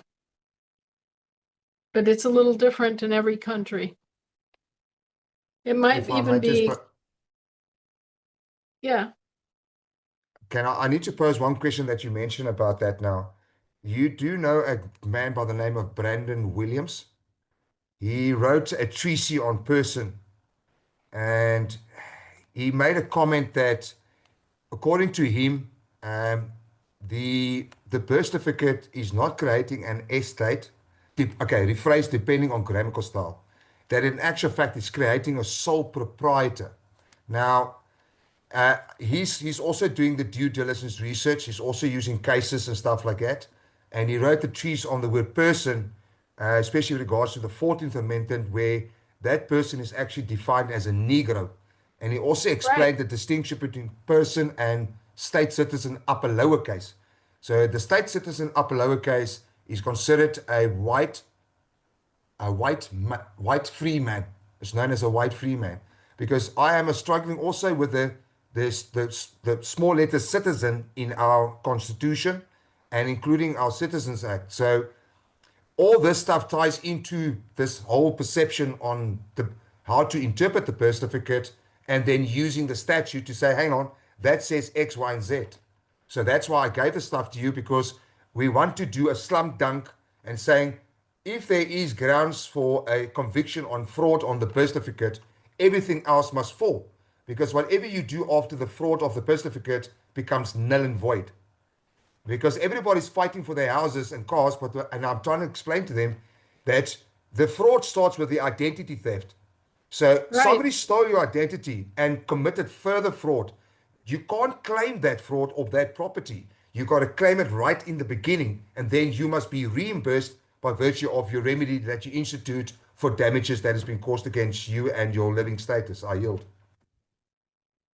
Well, actually, as a thing is bound, so it is unbound, right?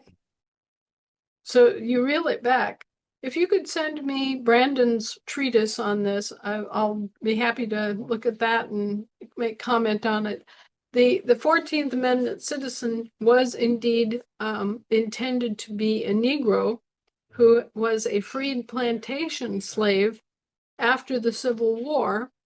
And the excuse for creating the 14th Amendment was that they said, without any evidence, really, that certain states would not allow Negro participation in their government, would not allow them to act as citizens or voters. Anyway, that they said that the freed plantation slaves were therefore stateless and in need of a political identity, and that they would make them citizens of the United States. What they didn't say was that the United States they were referencing was not really a country or a state, but was a corporation that was a vendor of ours. So that is basically, yeah. that's what he explained in that article. Okay. Well, if you could send me that, I would really appreciate that, and we'll comment on it next week. How's that? 100%. I'm going to put it into the chat right now, and then you can just kind of take it from there. He's been very vocal. I was aware of him sometime. As you know, I do a lot of research, watch a lot of common law videos, and he's got other material also in regards to litigation that he's doing. So that's what he wrote. He's a bit crude. Please be wary that he does use foul language. Okay, but the content has credibility. I yield. Do you know if he's involved in the New World Alliance? I think it's that one, your collision, something to that effect, yes. Okay, well, the New World Alliance is getting organized.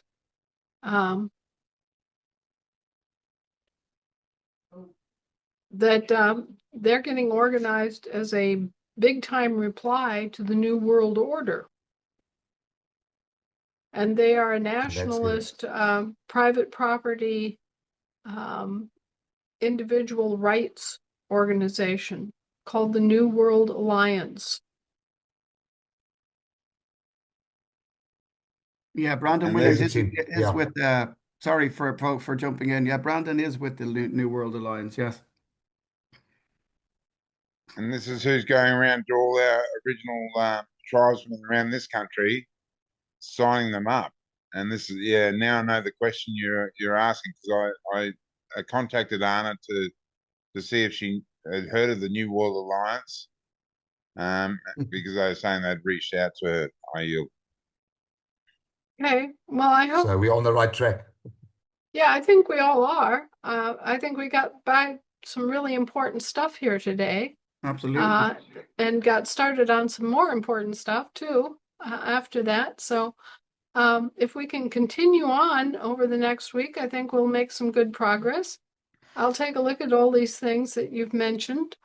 There's a comment. We'd like to add the Foreign Sovereign Immunities Act of Act 87 of 1981 on our credential cards. There's really no reason why we can't include it. We are considered foreign sovereigns with respect to all of these different incorporated entities that are masquerading as our government, representing our governments. So there's really no reason why we can't.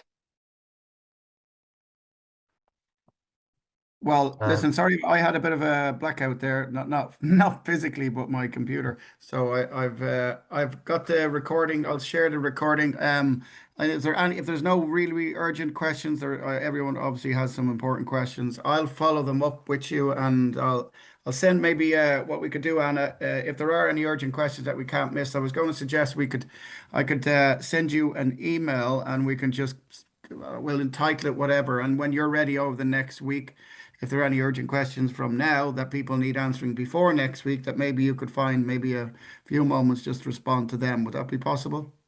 Yes, that's how we do it in our American assemblies. When I can't get to all the questions, they get forwarded on to me under a group heading. And in that case, just say INAC questions. Sounds good. Okay. And we'll Tony? reconnect next week. Listen, I don't know about anybody else, but I think this was a really productive meeting. I'm sure you thought so as If I well. can, Go ahead. Tony, can I just make one request with Anna? Anna, I'm humbly requesting, please, the 928s. I need confirmation whether that's correct. As you said, just type in rally. You'll find all my emails. I need to confirm that I'm on the right track. I'm not willing to move forward with the assembly until I'm confirming that we are in the right. Because as I told you the last time, there's people that put documents out that have been tampered with. It's not correct. And according to me, that's going to create problems at a later stage. And on that, I yield. Okay. All right. All right, guys. I got to get on my broomstick and go to the next meeting. Hugs and Okay. kisses, everybody. Thank you very much, Anna. Thank you, Thanks a Anna. lot, bless Anna. you, Thank you, Anna. Thank you. Have a good God day. bless. Good Thank evening. you, Anna. Thanks, Bye. Tony. No, if Thank you. Cheers, anybody, if any of you want to hang on here for a few moments, if enough want to hang on, I'll keep the Yeah. doors open. Yeah. Yes. If I may. Sorry, who asked first? Rally, you go, please go ahead. Okay. I hear there is some movement in Ireland, Tony. And Roger wanted to try and reach out to you and see if we can also, correlate and have conversations, because we are very much linked with the Westminster Parliament. Yeah. And one of the biggest concerns at the moment is this nonsense of being Commonwealth citizens. And Yeah. I need to know if you guys are in the same boat as us, because they put us under the Nationality Act of 1981. Yeah. Are you also under that same act? And do you have from their government website, do you have that says that you are also a Commonwealth citizen? I yield. I don't know. I need to look that up, Raleigh. Okay, I will, okay, I can't remember if I got your email. Don't you just want to send your email in the Telegram chat?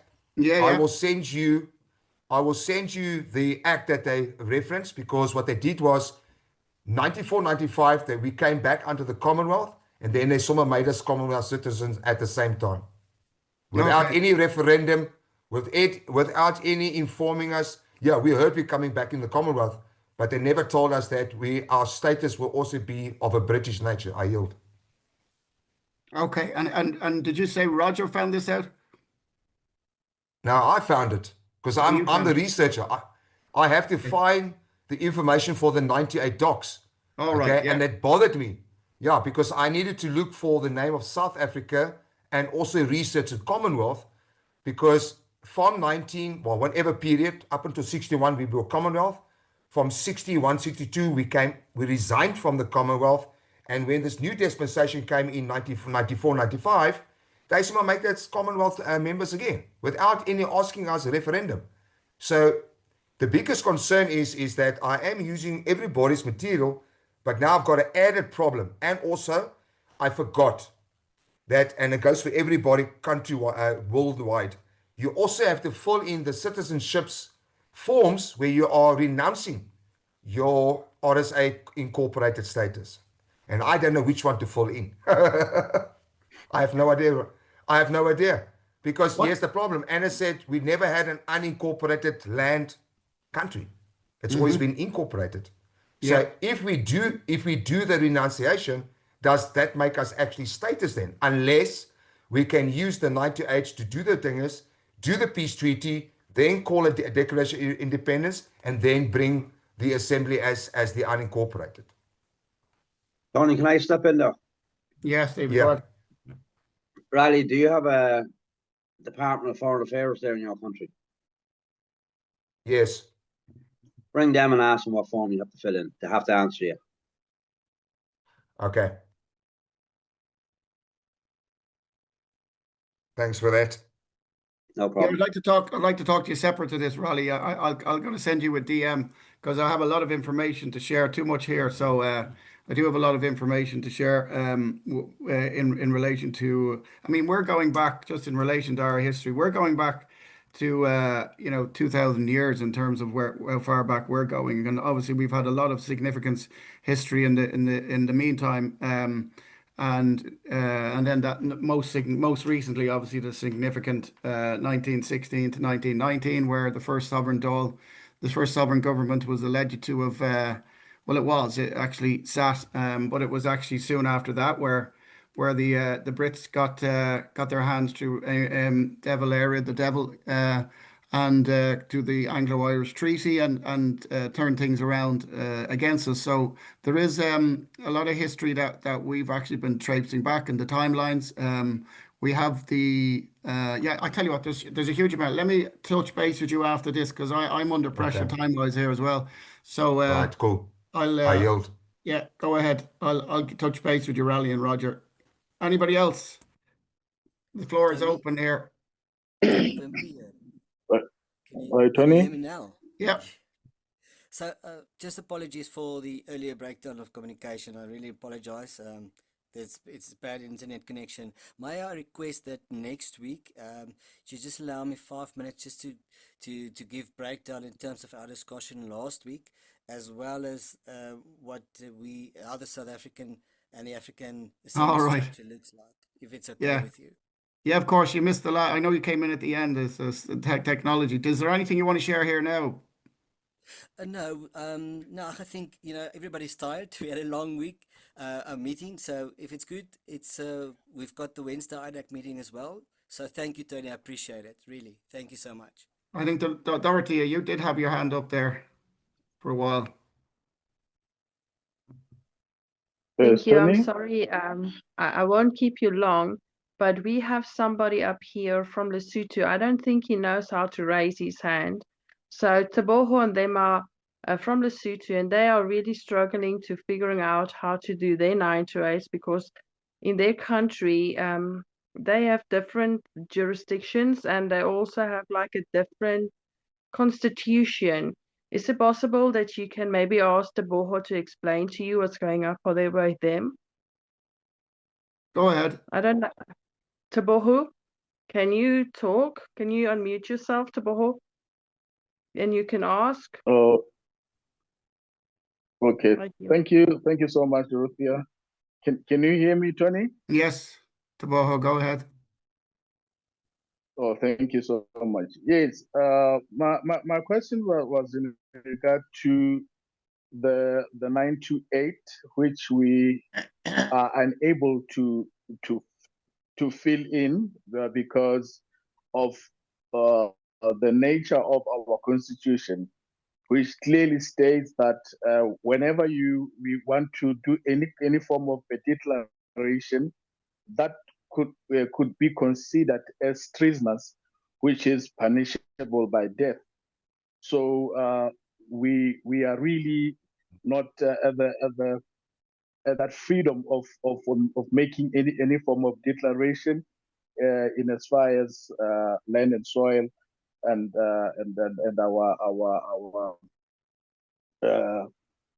our declaration or freedoms are concerned. So we like to know what we are supposed to do in that regard. And also I've also written down here on the chat if I could be allowed to share some experiences that we had since the establishment of GFG in Lesotho, so that I can share that detailed report. Actually, I wanted to share it with Anna. Unfortunately, that she has already gone. But if I'm allowed, I can send the email of a specific act that has really covered the whole country in as far as fraud that has been done by some other elements in Lesotho. Have you connected with Natia in Lesotho Assembly? No, in Lesotho, we don't, to my knowledge, we don't have any assembly. Well, today. Wimpy, are you there? You've just said he should contact. Yes. He's going to send you the contact name of the individual that you should speak to. Thank you, Tony. Yes, I will put the name up on the chat box. Thank you, Tony. If I could add on to Go ahead, Riley. Boho's story. He needs to first go to the Birth and Death Registration Act. He needs to go to United Nations. In their data, they have all the various Birth and Death Registration Act, Marriage Act. I don't know if they have the Identification Act. Your first point of investigation is that birth certificate a creation of an estate trust. I know Lesotho is a sensitive situation because my comprehension was that it was a British protectorate, therefore falling directly under Britain. Remember, Lesotho is not part of the geographic area of South Africa. It's on its own, although it's in the middle, we say in the middle of South Africa. So you need to first look at the statutes, acts, ordinances, regulations. You need to try and go as far as you can. Try and get all your constitutions. Because remember now, the overall universal concept of contract law can never be violated. Remember, they're saying by applying for that birth certificate, you agree to the terms and conditions of that constitution. However, as Anna mentioned, this thing of the syllabus that we brought up now, treaties and contracts can be disputed if circumstances have changed in the fact that that constitution is not in the best interest of the people of Lesotho. So you really have to do your due diligence research, get your evidence facts basis, and challenge. Amuki said the Solicitor General. Even if you have to go to the Solicitor General, okay, which is the top guy in the state for the for all forms of All laws, jurisdictions, and yeah. your jurisdictions. So the fact that they even have that is absolutely absurd. I yield. So I'm sorry, whoever was speaking before there from Lesotho, I forgot your name. So is that okay? Oh yes, Tony. I got to understand what has been said so far, but well, in regards to what has been answered here on the chat by who's this guy, Wimpy, saying that yes, contacting DR, they have the documents for Lesotho Assembly. Yes, like I said, I'm wondering if what he's saying is true, because to establish an assembly, you have to do that declaration. So I don't even understand how they were able to set up an assembly in the prevailing circumstances of our constitution, which I've talked about. So I'm not sure of whether the information is correct that has been given here. Okay, well, you'll only know if you speak to him, but I do think, regardless of what they have done, you need to listen to what Raleigh has said in terms of you need to do the research into the Birth Registrations Act and the United Nations, who have access to a lot of the information, the relevant legislation. So take on board. I'm going to send a recording of this so you can take on board what Raleigh advised, but contact that Wimpy has said, and that should be enough for you for the moment. Tony, if I can just add one more. Yeah. He must go look for the Interpretation Act in his laws. There is an Interpretation Act that gives you the definitions of the words that are used either in the Constitution or the Acts, because there's a good chance Christian name and person is reflected in the Interpretation Act. And he also needs to look at the definitions of all the acts that are relevant, because sometimes they do change it for different purposes. But your Interpretation Act is of utmost importance, and try and get online even Lesotho's dictionary, law dictionary. Get your law dictionary, start reading the words, start interpreting it, start comprehending it. I yield. Well done. Raleigh, would you be interested as an idea? You've obviously you're a researcher, so would you be interested in doing a talk amongst the community on what you've discovered in your research? No, I've got no problem with that. It's about sharing and making life a little bit easier.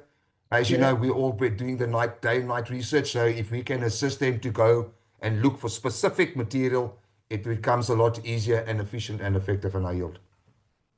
Well done, thank you, Raleigh. I'll follow that up with you.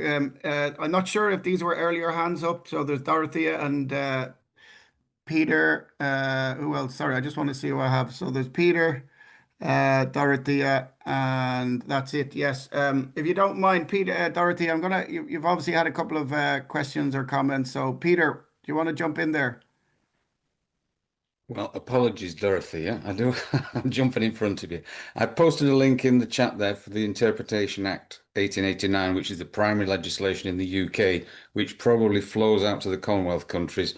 It was amended in 1978, but we rely on it heavily in England. The interpretation of the word person basically is for a body of persons, corporate or unincorporate, and it uses the word include. And if you look in the Merriam-Webster dictionary or the Oxford English Dictionary, you will find that the word include means contains within, which means that it excludes everything else. So unless you're a body of persons, corporate or unincorporate, it excludes you. So you are most definitely not a person.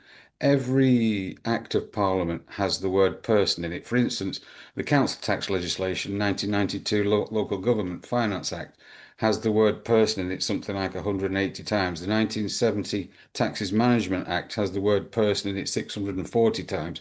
Every single Act of Parliament refers to person, but there's a distinct separation between us, the living people, and persons, and it's there in black and white in the Interpretation Act, and it's absolutely vital that we all understand it and stand behind it. So on that, I yield. That's great information. Thank you, Peter. Any comments on that or any responses? Yeah, sure, absolutely. G'day, Pete. Thanks for sharing with that great information. Our research has shown us that as the British Empire expanded, they well, before it did, they fabricated sui generis common law in the House of Lords in 1750.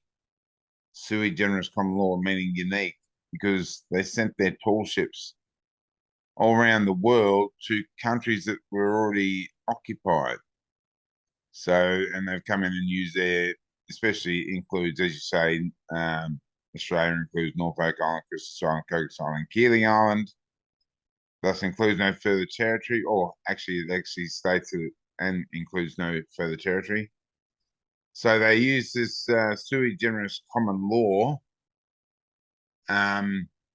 meaning unique, because all the countries, so like Canada, South Africa, India, Terra Australis, they're already occupied lands. So can they recognise a living man on a land they're not identifying correctly? This is a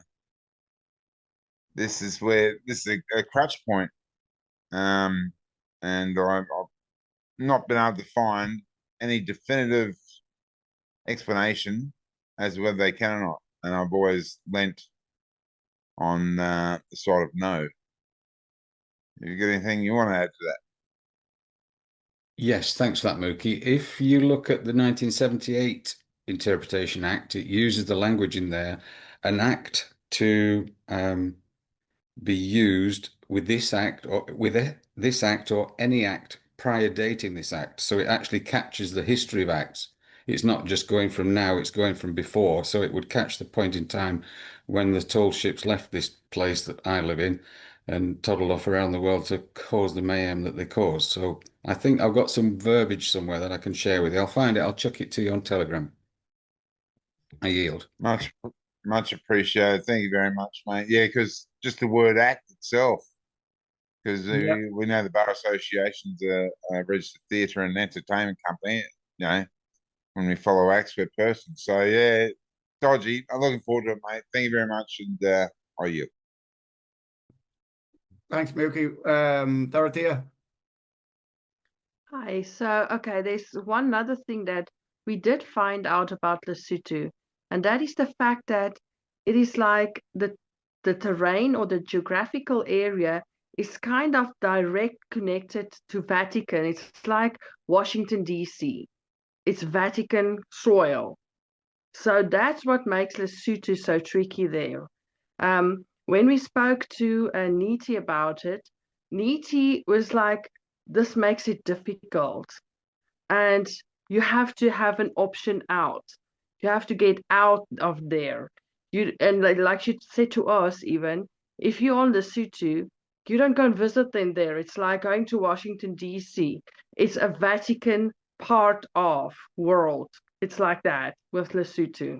So that is something that Niti even help us to find out. So that's what makes it hard with Lesotho. It's not that they don't want to do this walk. It's the fact that they are directly under that hold is with Vatican. Well, Yael? I just want to add, as Anna said, look, all roads lead to Rome at the end of the day, Dorothea. True. I think something that's springing to mind. Have you seen Anna's the significant filing that she filed in the Chancery Court, in the Vatican Chancery Court? Not yet. Okay, because she it is important, and she did say you can. She was looking for sovereign countries and those that were in the process of getting their assemblies up and running. She was looking for them to start filing their own indigenous claims as a supplementary kind of evidence or claims to her own main claim to the Vatican. So it's just something that sprung to mind. I think if you haven't seen that, I'll share it with you. And then what we could look at doing is I could ask Anna, would it make sense for you to get your indigenous claim in there as well? Yes, I would appreciate that. That can help a lot. Yeah, Thank you, Tony. no Thank problem. you. Do you want me to give my email to you? Yes, please. Yeah, Thank you so much. no I'll leave it in problem. the chat. No problem. Thank you. Peter, you back on? Yes, thanks, Tony. I've just posted in the chat the 1978 Interpretation Act. Section 19 deals with person and Section 20 deals with past and future tense acts. So hopefully that'll help clear it up a little bit or give some power to elbows. Anyway, I yield. No problem, Peter. Mookie, would you mind? Because I was asking Anna on the text. She did. Sorry, I spoke to her. Are you still there, Mookie? Yeah, man, I'm here. So what were you told about the GFG? Just switching on to GFG in relation to them opening up their trading exchange. Because as far as I'm aware from Anna, it's just going to be vendor to vendor mainly, is it? That's what we're hoping for. We want to start trading amongst ourselves like we were for a short while, for a few weeks, Yeah. about 12 months, just a little over 12 months ago. Yeah. So if we can trade vendor to vendor, that's huge, because our entire, like our IT team, we're up to 7 really high performance people. We're very, very fortunate to have that, to have created this IT team, and we'd love to start trading amongst ourselves and work on these guys working us. They're happy to work for AFD and do it. Start yesterday, so well, we've already started, but yeah, we'd like to get some sort of payment where we don't rely on the fiat. The useless fiat. So it's gonna be, in your case, in these vendors there, it's just gonna be AFD for service or product. Well, this is the thing, that they're not having to outlay on goods. It's purely the service. So they're giving us their elbow grease. Yeah. Pete was just mentioning. Trade for elbow grease for tangible, and we're offering them a little bit more. yeah, because they can't spend it straight away, say, okay, to offset that, we'll give you a little bit more. And let's get this moving, because they also realise this is all helps everyone. Just not grabbing a bailing bucket and bailing the canoe as we're paddling fast ashore, and there's no help for anyone. So we've got some really good guys. We've got guys now that have worked for government security that have reconveyed, and they want to just help us through the security and the servers. Wow. We got guys that who've worked for massive big corporations, setting them up with all full sets of services. I'll see if I can get it up in front of me to give you an idea of what these guys can create, because I think this is what's going to go into the International Assembly website, and now all our own websites are going to be built in around it. Our web developer is beside herself with the offerings that are coming to the table. See if I can find it, Mike. So just while I'm looking for this, Katya, we've got a very knowledgeable German who lives here. He's coming over to Germany. Would you like me to hook you guys up? Yeah, sure. Sure, because he's going to be there in about a week's time. He's over there for a couple of weeks, and 2 or 3 weeks. So have I put you together with Andy yet? You can, no, I don't know him, but you can give me his contact. Yep, I'll do so after this meeting. Yeah, and sure. you guys can. You guys can start working together, and he can give you what he's learned here as well. So, well, did you find that? You didn't find that document? yeah. So he's just to give you an example. But for me, it's always been fun working with people. Blah, blah, blah. Okay. He's a tool provider and a teacher of how to use it. He provides all the tools on the website. So what I'll do is I'll actually find the actual document, Tony, and as soon as I dig it out, I'll send it to you. What he's put on the table has definitely had our web developer very excited. This,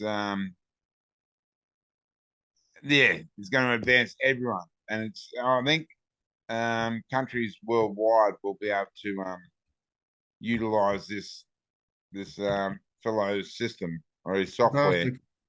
So is this an off-the-shelf software, or is he something that he bespoke? He's created it. He's created it so you have tools for absolutely every aspect known to man. Wow. So you got a toolbar to anything and everything for corporate governance. He's created it and put it all together. And like our web developer is very, very astute, and we're very fortunate to have our web developer. So when she has shown the level of excitement, ramped up. It leads me to believe that this is well out of my league anyway. But everything's been rebuilt, and all of his software is going to go into the International Assembly website, the INAC website. Wow, that's incredible. How did you get these? I mean, I know apart from word of mouth, and but where did you get these guys from? Through the education? Well, okay, the guy who's bringing the big one to the table, he literally lives across the road from our national PTKF coordinator, Peacekeeping Task Force.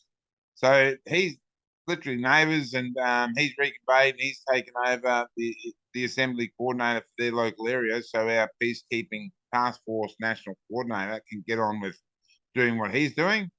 Yeah. So and he's also the PTKF, who's a highly honourable man. That's why we've got him in the position he's in. Has the coder, so he's brought just a coder guy. All he does is coding. Right, code, yeah. So between the coder, the guy who's who builds all these toolbars that have been used in corporations all around the world, and our web developer.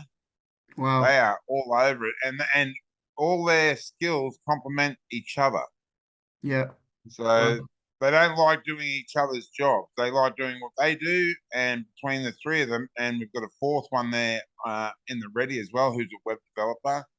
They all complement each other. So we've actually got the perfect IT team. And how do we get them? We put the call out. And as soon as I put the call out, our PTKF national coordinator came forward and he said, well, you better check these guys out. And we did. We put it forward to our web developer who's been doing cartwheels ever since.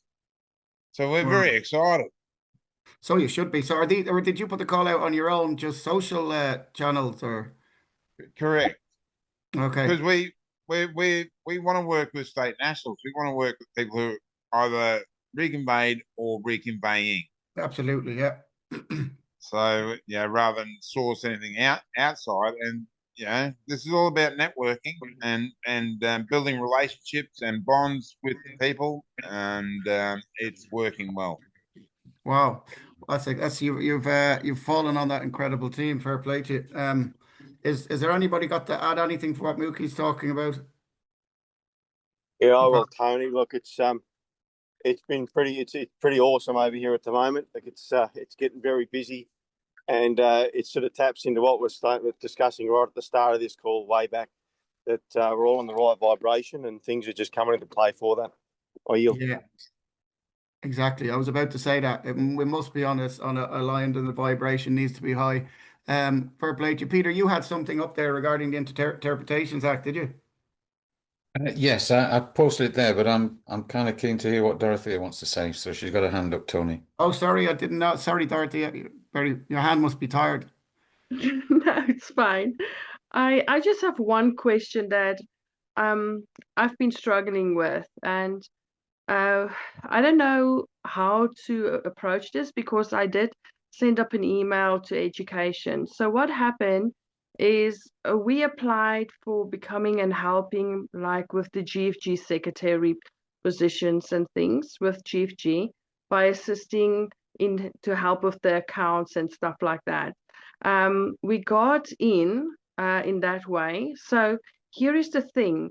There's a course that we have completed, but I can't seem to get to know how to move past it, because normally it has to show you mark it at the top and it goes to green, and then you go on. But now there where I'm at, I'm not moving on. I have sent an email up to education with no response from them. So I know it's Joss and them working with it, but is there anybody up here in our team now that is also part of the secretary part in that way, that maybe can help me with this? What should I do? Who should I ask? Anybody else want to jump in? I have something. I can jump in. Anybody else want to jump in there first? Are you looking for like someone who has the relevant access from an international land recording secretary status? Is it with GFG? Yes, because you had to apply with Josh, which is part of the publish, where you apply for a position working with GFG for the training that goes on. Yes. So we did, like there are two of us. We did get into that. We did get our login details to be able to go in to do the training on education for that. But I'm kind of like stuck in there because we completed one course and now it's like it's not marking the course off. Yeah, you can't progress. Yeah. Well, there's a few levels, as you know. There's 3-level tiers. So you're talking about coming in on tier 1. Now, I do know there was Mookie has his hand up, so I'll let him actually elaborate. But yeah, I'm an international LRS with GFG, so I know what you're talking about. I did the training, but I haven't progressed it. So there's better people than me doing that stuff. So in terms of, I do know Josh had said to me the last time, so maybe this is relevant. So he said there was a lot of these tier 1 that were just sitting there doing nothing, and they have access and they have accounts, and so really there's only a small number that had really got their teeth into it and were doing the work regularly, The and work. yeah, Mm-hmm. but there was a lot of people got it and just did nothing to it. So as far as I'm aware, they're not really taking on too many more of them. They're not at the moment. If you apply, Josh or whoever comes But back and says you're not taking any new people on board. I think this is also relevant to what you're I saying is don't. they're only dealing with I those that just. are, I believe, on the level 3 that can have access to all the tools. But I could be But wrong. I don't understand then, because this is something new that came. We applied for it, and we only started it now, like maybe a month ago. And I really want to finish this up. It's not like we would sit around and do nothing. It's not, we got the first certificate with that course that we needed to complete. Then you Okay. go into the training part to learn more, and it's there where All we right. start. You just can't So I progress. don't know how to go further. Milky. I'm sorry, I'm asking it here. No problem. Milky, have Yeah, you got mate. any? Yeah. Yep.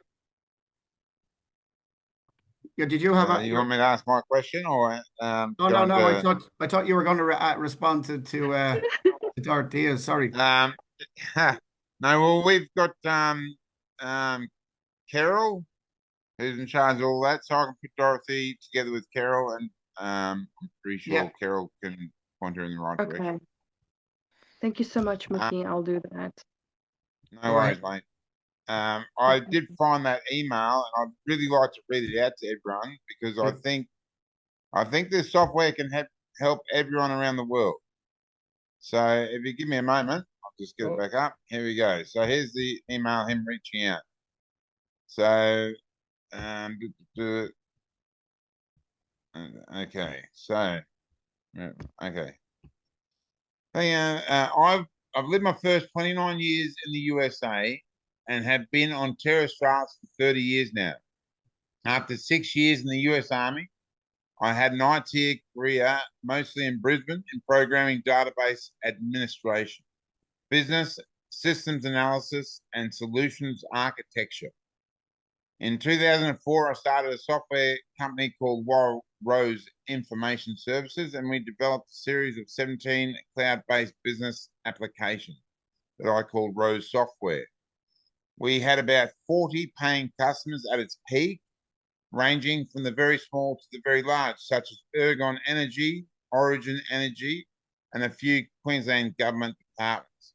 Also consulted to the likes of Redland City Council and City of Gold Coast, large website projects, Department of Education, one school enhancements, State Library of Queensland, People Counting System, Forestry Plantations, Queensland Inventory System, the Department of Natural Resources and Mines, State Gun Register.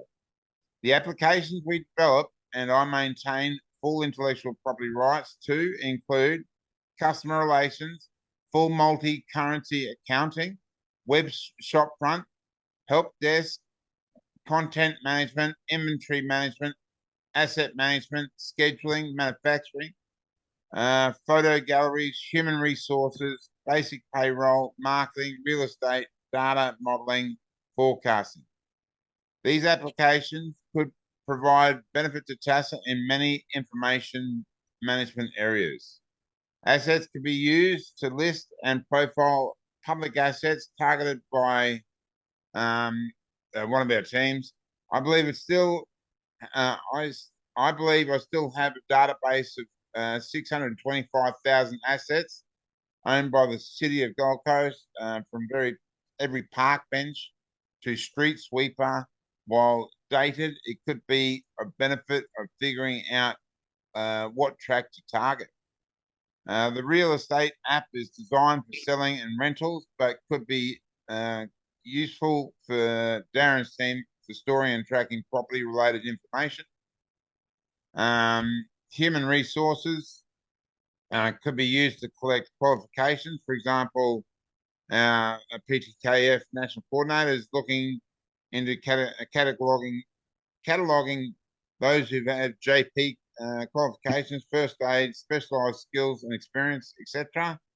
Customer relations could be used to track memberships, contact details, subscriptions, communications histories, and conveyance documents. Content management could be used to collect and secure everything on all websites.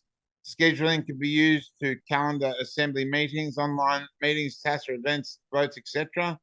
Photo galleries can be used to store photos and video library. Help desk can be used to track all queries, follow-ups, action items, simple workflows, and assign tasks.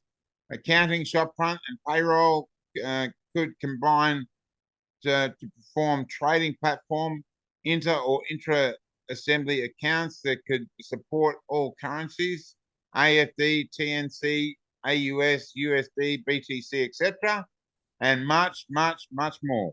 While working with council, I developed other apps that could be useful managing service providers in the new free world, like pest management, waste removal, property search requests, animal registration, gun register, etc. And he goes on and on and on. I won't read the whole thing, but very excited about the knowledge base and the witting knowledge base that wants to support what we're doing. And I very much think this sort of stuff can help everyone around the world. So I yield. Wow. Is he so has he provided that software or that system for corporate government? Correct. Absolutely. And it covers everything. There's tools for everything. And all I know is we have great faith in the work that our web developer has already achieved. We've grown a rapport. We have great trust. She's stayed with us on many occasions. And it takes a long time, as everyone knows. You just don't trust anybody. And for her to be doing the cartwheels and the excitement to the point where she wants to rebuild all our website infrastructure with this model in play, I think everyone should be looking at it very closely and watching what we're doing. This is crazy, Mookie. I was talking to a technical guy there recently when I was asking him about systems that we could create for us in Tessa and over here in Tessa, i.e. Ireland. And he said to me, he said, you need somebody who's awake, who's created governance technology for the corporate governments. I can't believe this. Yeah, that's I'm after manifesting this for you, Mookie. Absolutely, mate. Whatever it takes. And it's already created. So it's just a matter of we'll set it up first, and if everyone likes what they see, we just hook everyone up to our contact here and monkey see, monkey do, cookie cutter style all around the world. That is incredible. And when will you will you have for us to have a look at that? Mate, in the next, give us another week or two, because we have a guy who's also working with him. I haven't mentioned him, but this guy just does government security. He actually lives down in Canberra, and he just does government security servers. He does all the security for their servers, and he wants to make sure that it's all secure. So all these beautiful, wonderful people, all their skills are slightly different, and they all complement each other. I'm very excited. Oh, geez, I'm up to. I imagine you are. It's exciting to listen to it. Just you telling that story. That's a game changer for all the international assemblies. Absolutely. I mean, the connection that can happen as well to bring all the assemblies together is going to be one of the main benefits. Well, it's many years of somebody's life work, and it's like a bag, and they can pack it up and take it with them. It's not left at whatever corporation that they were working for, and he's able to offer this and share this, for minimal cost. So I just feel, God is good, God is great. I'd say he's excited too about it. Absolutely. Yeah. They're all very excited. They're working away together.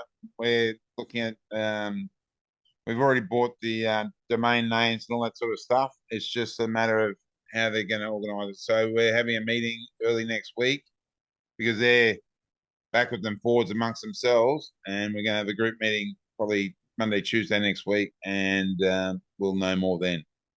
That's brilliant. Great work. I'm not over the moon about that. Can't wait to see that. I hope everyone else can realize the significance of what Mookie is saying. This is going to do, because I can see it straight away. Just before I bring in Raleigh, I think Sarah. Sorry, is it Sarah? Yes, Sarah it is. May. Annie, how are you? Hi, Sarah. Not to pour, I'm good, thanks.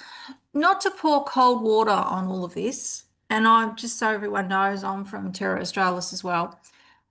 And yes, I am potentially very excited about all of the stuff that's happening, but it does kind of bring to mind the fact that how do we start to vet people? Because whilst I'm sure that everything with the guys that Mookie's been talking about is fine and above board and kosher, the fact is that they're ex-military. They've got a lot of knowledge about a lot of stuff around the world, and TASA is getting to the point where we could possibly be targeted by the powers that want to be. I'm really not trying to pour cold water here. I am just very aware that we are vulnerable. And as much as I think that we should manifest good things, I don't think we should be stupid. So I'm just raising it as maybe do we have to start looking at an international vetting team? Because there's going to be people coming out of the woodwork all over the place. And people probably need to just, we need to do some cursory background checks into people. That's all I want to say here. I'm very excited, but I also am feeling the need to be a little cautious, because we're putting people potentially into positions of huge knowledge and power without maybe sometimes having done the due diligence that we should do. I yield. That's fantastic. And if I might slip straight in there, that's an excellent question, Sarah. Yeah. Thanks for sharing that. First of all, I did mention we have a web developer on the side, and the reason why that web developer is on the side because he has not reconveyed. However, he is looking into this information and can reminded me that he came to see an event when we went around the country last year. He came to the event, and he's also created the website for Mark Vitalik in Solutions Empowerment, which is a beautiful website. However, he's not reconveyed, and now all this talk of building an international website, he's reconveying. Everyone else that I mentioned has reconveyed. They've put in, they've done the full body armor reconveyance. They've done their 3 public notices. So there's a great start, and that's always been, especially Judgy, anyone in the IT in the back. She's not comfortable working with anyone who hasn't fully reconveyed and can't prove it. Yeah. So that's what we're doing. And I agree, especially with the IT team. It should even be a few steps more into vetting the claims, especially, I've worked for this company, I've worked for that company, here's my software, and we will be ensuring that our team is bulletproof as much as we possibly can anyhow. So I yield. Thank you very much. Can I just make one more suggestion? And because I've got to get going, I've got to get to work. But given that these guys are ex-military, and given that we know military doesn't let go, can we also ensure that we have cited their resignation letter from, because if they're military, they've got to do that extra step resignation. Can we also make sure that we've seen that? Because I know I've got friends in military and they get hauled back in years later to do stuff. Yes, absolutely. I think that's a bloody good idea and a fantastic suggestion. And it's one I've been discussing with Richard, our national PTKF coordinator, because as we know, he's nearly 26 years in the military. And that's something I pointed out to him. So I might actually address him directly, so he ensures that everyone all the ex-military that start working with him, they're starting to get together now, all have done that extra step with their reconveyance. They must, and you're 100% correct, they must retire from the military also. It's an extra step process, because they'll like the Ukraine, they'll get them in their Zimmer frames out the battlefield if they could. Yeah. So with that, I yield. Thank you. So, and just one more thing. So if we're going to do it for military, we probably need to do it for federal employees, and that includes doctors and nurses. If they want to serve in positions, they have to have resigned. That's a very good point. Or is that taking it too far? I just want, no, it's not. It's we have to be, we're always at risk. The further we get to the pot of gold of the rainbow, that's ultimately where we get even more and more possible infiltrators. From a technical perspective, I've had my own, although I'm a business developer more, not a technical developer, but I've had a few technical software and solutions and platforms built by technical teams, and it's a very valid point. Everybody should have enough security and contingency in place if you're creating technology, and this is probably even more relevant. But one of the ways that can be done on a technical basis is whatever beta site or software or that Mookie's guy or guys is creating. You could easily get, I have a genius, for example, technical architect, and he's also a coder and programmer. He's just literally massively in demand. I'd never be able to get him to actually do some bloody work for me, but at this stage. But what he will do is he'll have a look at stuff, have a quick look, and he'll go in under the bonnet and he'll have a look, and he'll be able to see if there's any red flags there. So on a technical perspective, that's an option as well, Mookie, just somebody that I have that would be happy to look at independently or whatever they're creating. Absolutely. Yeah, good. Very exciting. Yeah, Raleigh, and I Okay, think Dorothea, we're gonna have to wrap up then soon. Sorry, I think Yeah. Dolores, you were wondering whether you were on mute. So if you still can speak, you can. You were waiting there, Dolores, before Raleigh jumps in, and I don't think her mute mic. No, I just want to say quickly is we are doing the military documents and the federal, and I would like to have a look at what you've done in Australia, in case I can perfect what we've done for Spain. That's all, because I've used the Michigan one, but the more I look at, the better to make it perfect. Thanks. Raleigh, I could just, if I can, before I show something, I want to also add on to what Sarah's saying. Also remember, you need to send in a resignation letter to your church to remove the baptism and your membership.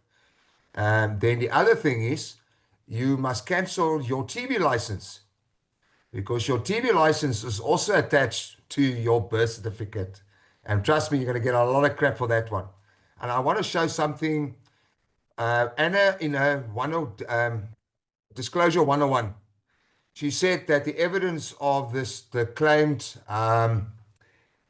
estate that was created. Now, I've been looking for months, and she said it will be in the Tax Act. So I want to show for the rest of us, because I think our descriptions will be plus minus the same. So under the Small Business Tax Amnesty Amendment Act of that Act, okay, if I go to the definitions, okay, now I need to ask you, can you see the definition? Because I know my thing messes around. Yeah, well, if I can see it, everybody can see it.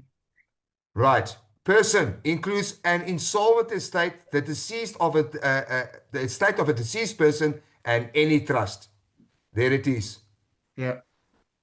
On Anna's IRS platform. So you need to look at your taxes. That can confirm. She says, based on that IRS definition, we do have an estate, and it is a deceased estate. Okay. Well, that's black and white then. That's Yeah. that is where you're going to find the page 19 of the Disclosure 101. So I just wanted to share that with you, to show to you how, and this is also to prove a point, that you have to literally go to all the acts through the definitions and what Peter said, to see if they included or excluded for that act. So here's a prime example, because I just showed you the earlier one, the Interpretation Act. This is not in there.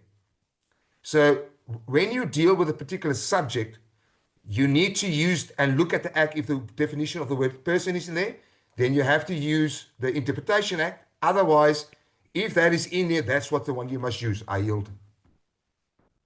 That's excellent.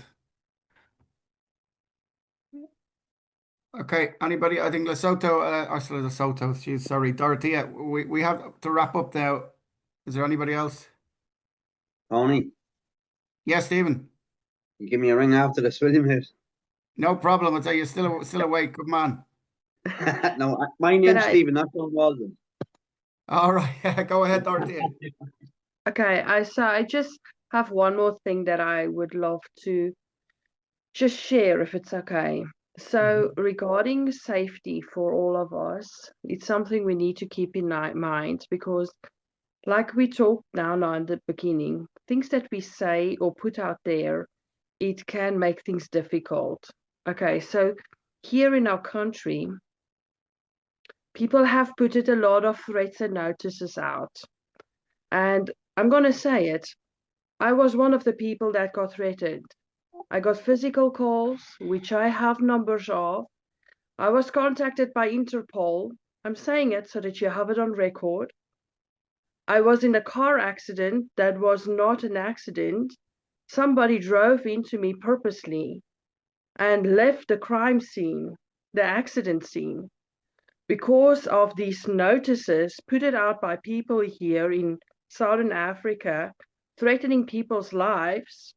Some of the Africans took it very seriously, and they went after the people that was mentioned on that notices. So my name was on that notices, and I was referred to. So I was the one that got targeted with all of this shit happening. So I'm just saying, people should understand what they put out there. Some of the people take it very seriously, and they will come after you because we are in Africa. It's not like it's peaceful always here. So my life got threatened this last month, not once. I went through a lot this month. So thank you, Rally, that you mentioned it last week. It was not an easy journey. So I really pray in my heart that this shit can get resolved for the groups doing this and that's involved in this, so that the frequency can change for everybody. So that's what I needed to say. So now it's on record. Now you know that I'm the one that my stuff was mentioned. I got threatened physically, not just on calls or messages. I was threatened physically. Somebody drove into me. I got damage on my vehicle, people driving off, laughing it off if it's nothing. So I'm saying my family was in that vehicle. And that was not fun for me. So any single person in this group, they know who they are. Thank you for putting your shit out there and your connections with the people that put the shit out there, because I'm the one that's going through the threats. I'm going through it. So now it's on record, and I really hope this can get resolved, because I can't take this phone calls anymore, death threats coming my way, people driving into me. I had enough of that. So I really hope this can get resolved, and that these groups really, if they want peace, go for peace. If you want to work together, but stop with the shit. I had enough of that. And that's why the Africans decided to want to do their own thing, is because the freaking groups can't work together, Tony. They can't. They can't. It's a power play. And I'm saying it. The one wants to be better than the other. I'm not negative here. I'm saying it to you. So if this is the last you have for an answer or a chat now before we end it, may it be on this call. That's why the Africans called in the Africa States Assembly. That is why. Because they can't work with the other groups, because there's this bickering going on. That is why. And I'm not part of it. And I wish people can get that in their thick skulls. I'm just helping them. I'm helping the Africans. At this point, I'm a secretary helping the Africans in their assembly. I'm educating the Africans so that they can know what to do. And then you get people, because of jealousy, I don't know what the shit, but going around posting all these threats everywhere. And then I'm the one going through it. Really, I got a call even from Interpol. I got that. And then they can say they're sovereign. But they're the ones that put Interpol on you. Makes you wonder. I healed with that, Tony. I don't want to bring your vibration down, but it needs to be on record. Thank you. Yeah, I think we'll talk separate about this because obviously that's very serious what you're saying, Dorothea. And if that's what you went through, and I've no doubt you did, especially if your family was involved, that's very, very distressing. I mean, Mookie has made a good point while you were talking. You know this as well, being into the energy, quantum space and healing, that there's been some very, very crazy energies going on of late as well. I've also gone through this personally, which has made me realize a lot of things is happening, trying to bring us off course. So I think it would be worth talking separate to this because what you're saying is very serious, you know. So we can discuss separately. I'll touch base with you, Dorothea, after this, and I'll talk to Mookie as well after this. Okay. Okay. Peter, before we go, Yes, sir.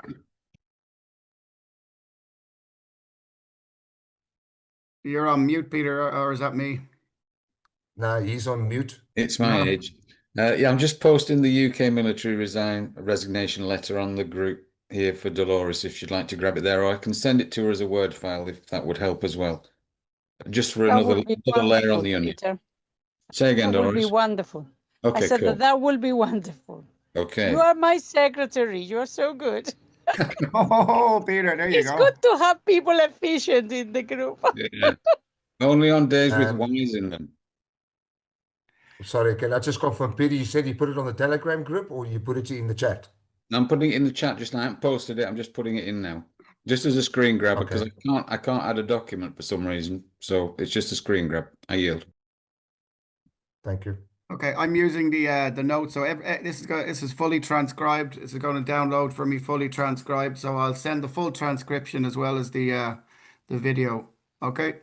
Listen, folks, this has been a great meeting. I hope everybody's got something from it. I know I have, and Anna's texted me to say that was a fantastic meeting. You know. It's one of the best so far, Great Tony, stuff. I've ever seen. Yeah, it was fantastic. Well done. Thanks, everyone. Great. Absolutely. Thank you, everyone. everybody. Hey, How Tony, long, guys? Tony, Yes.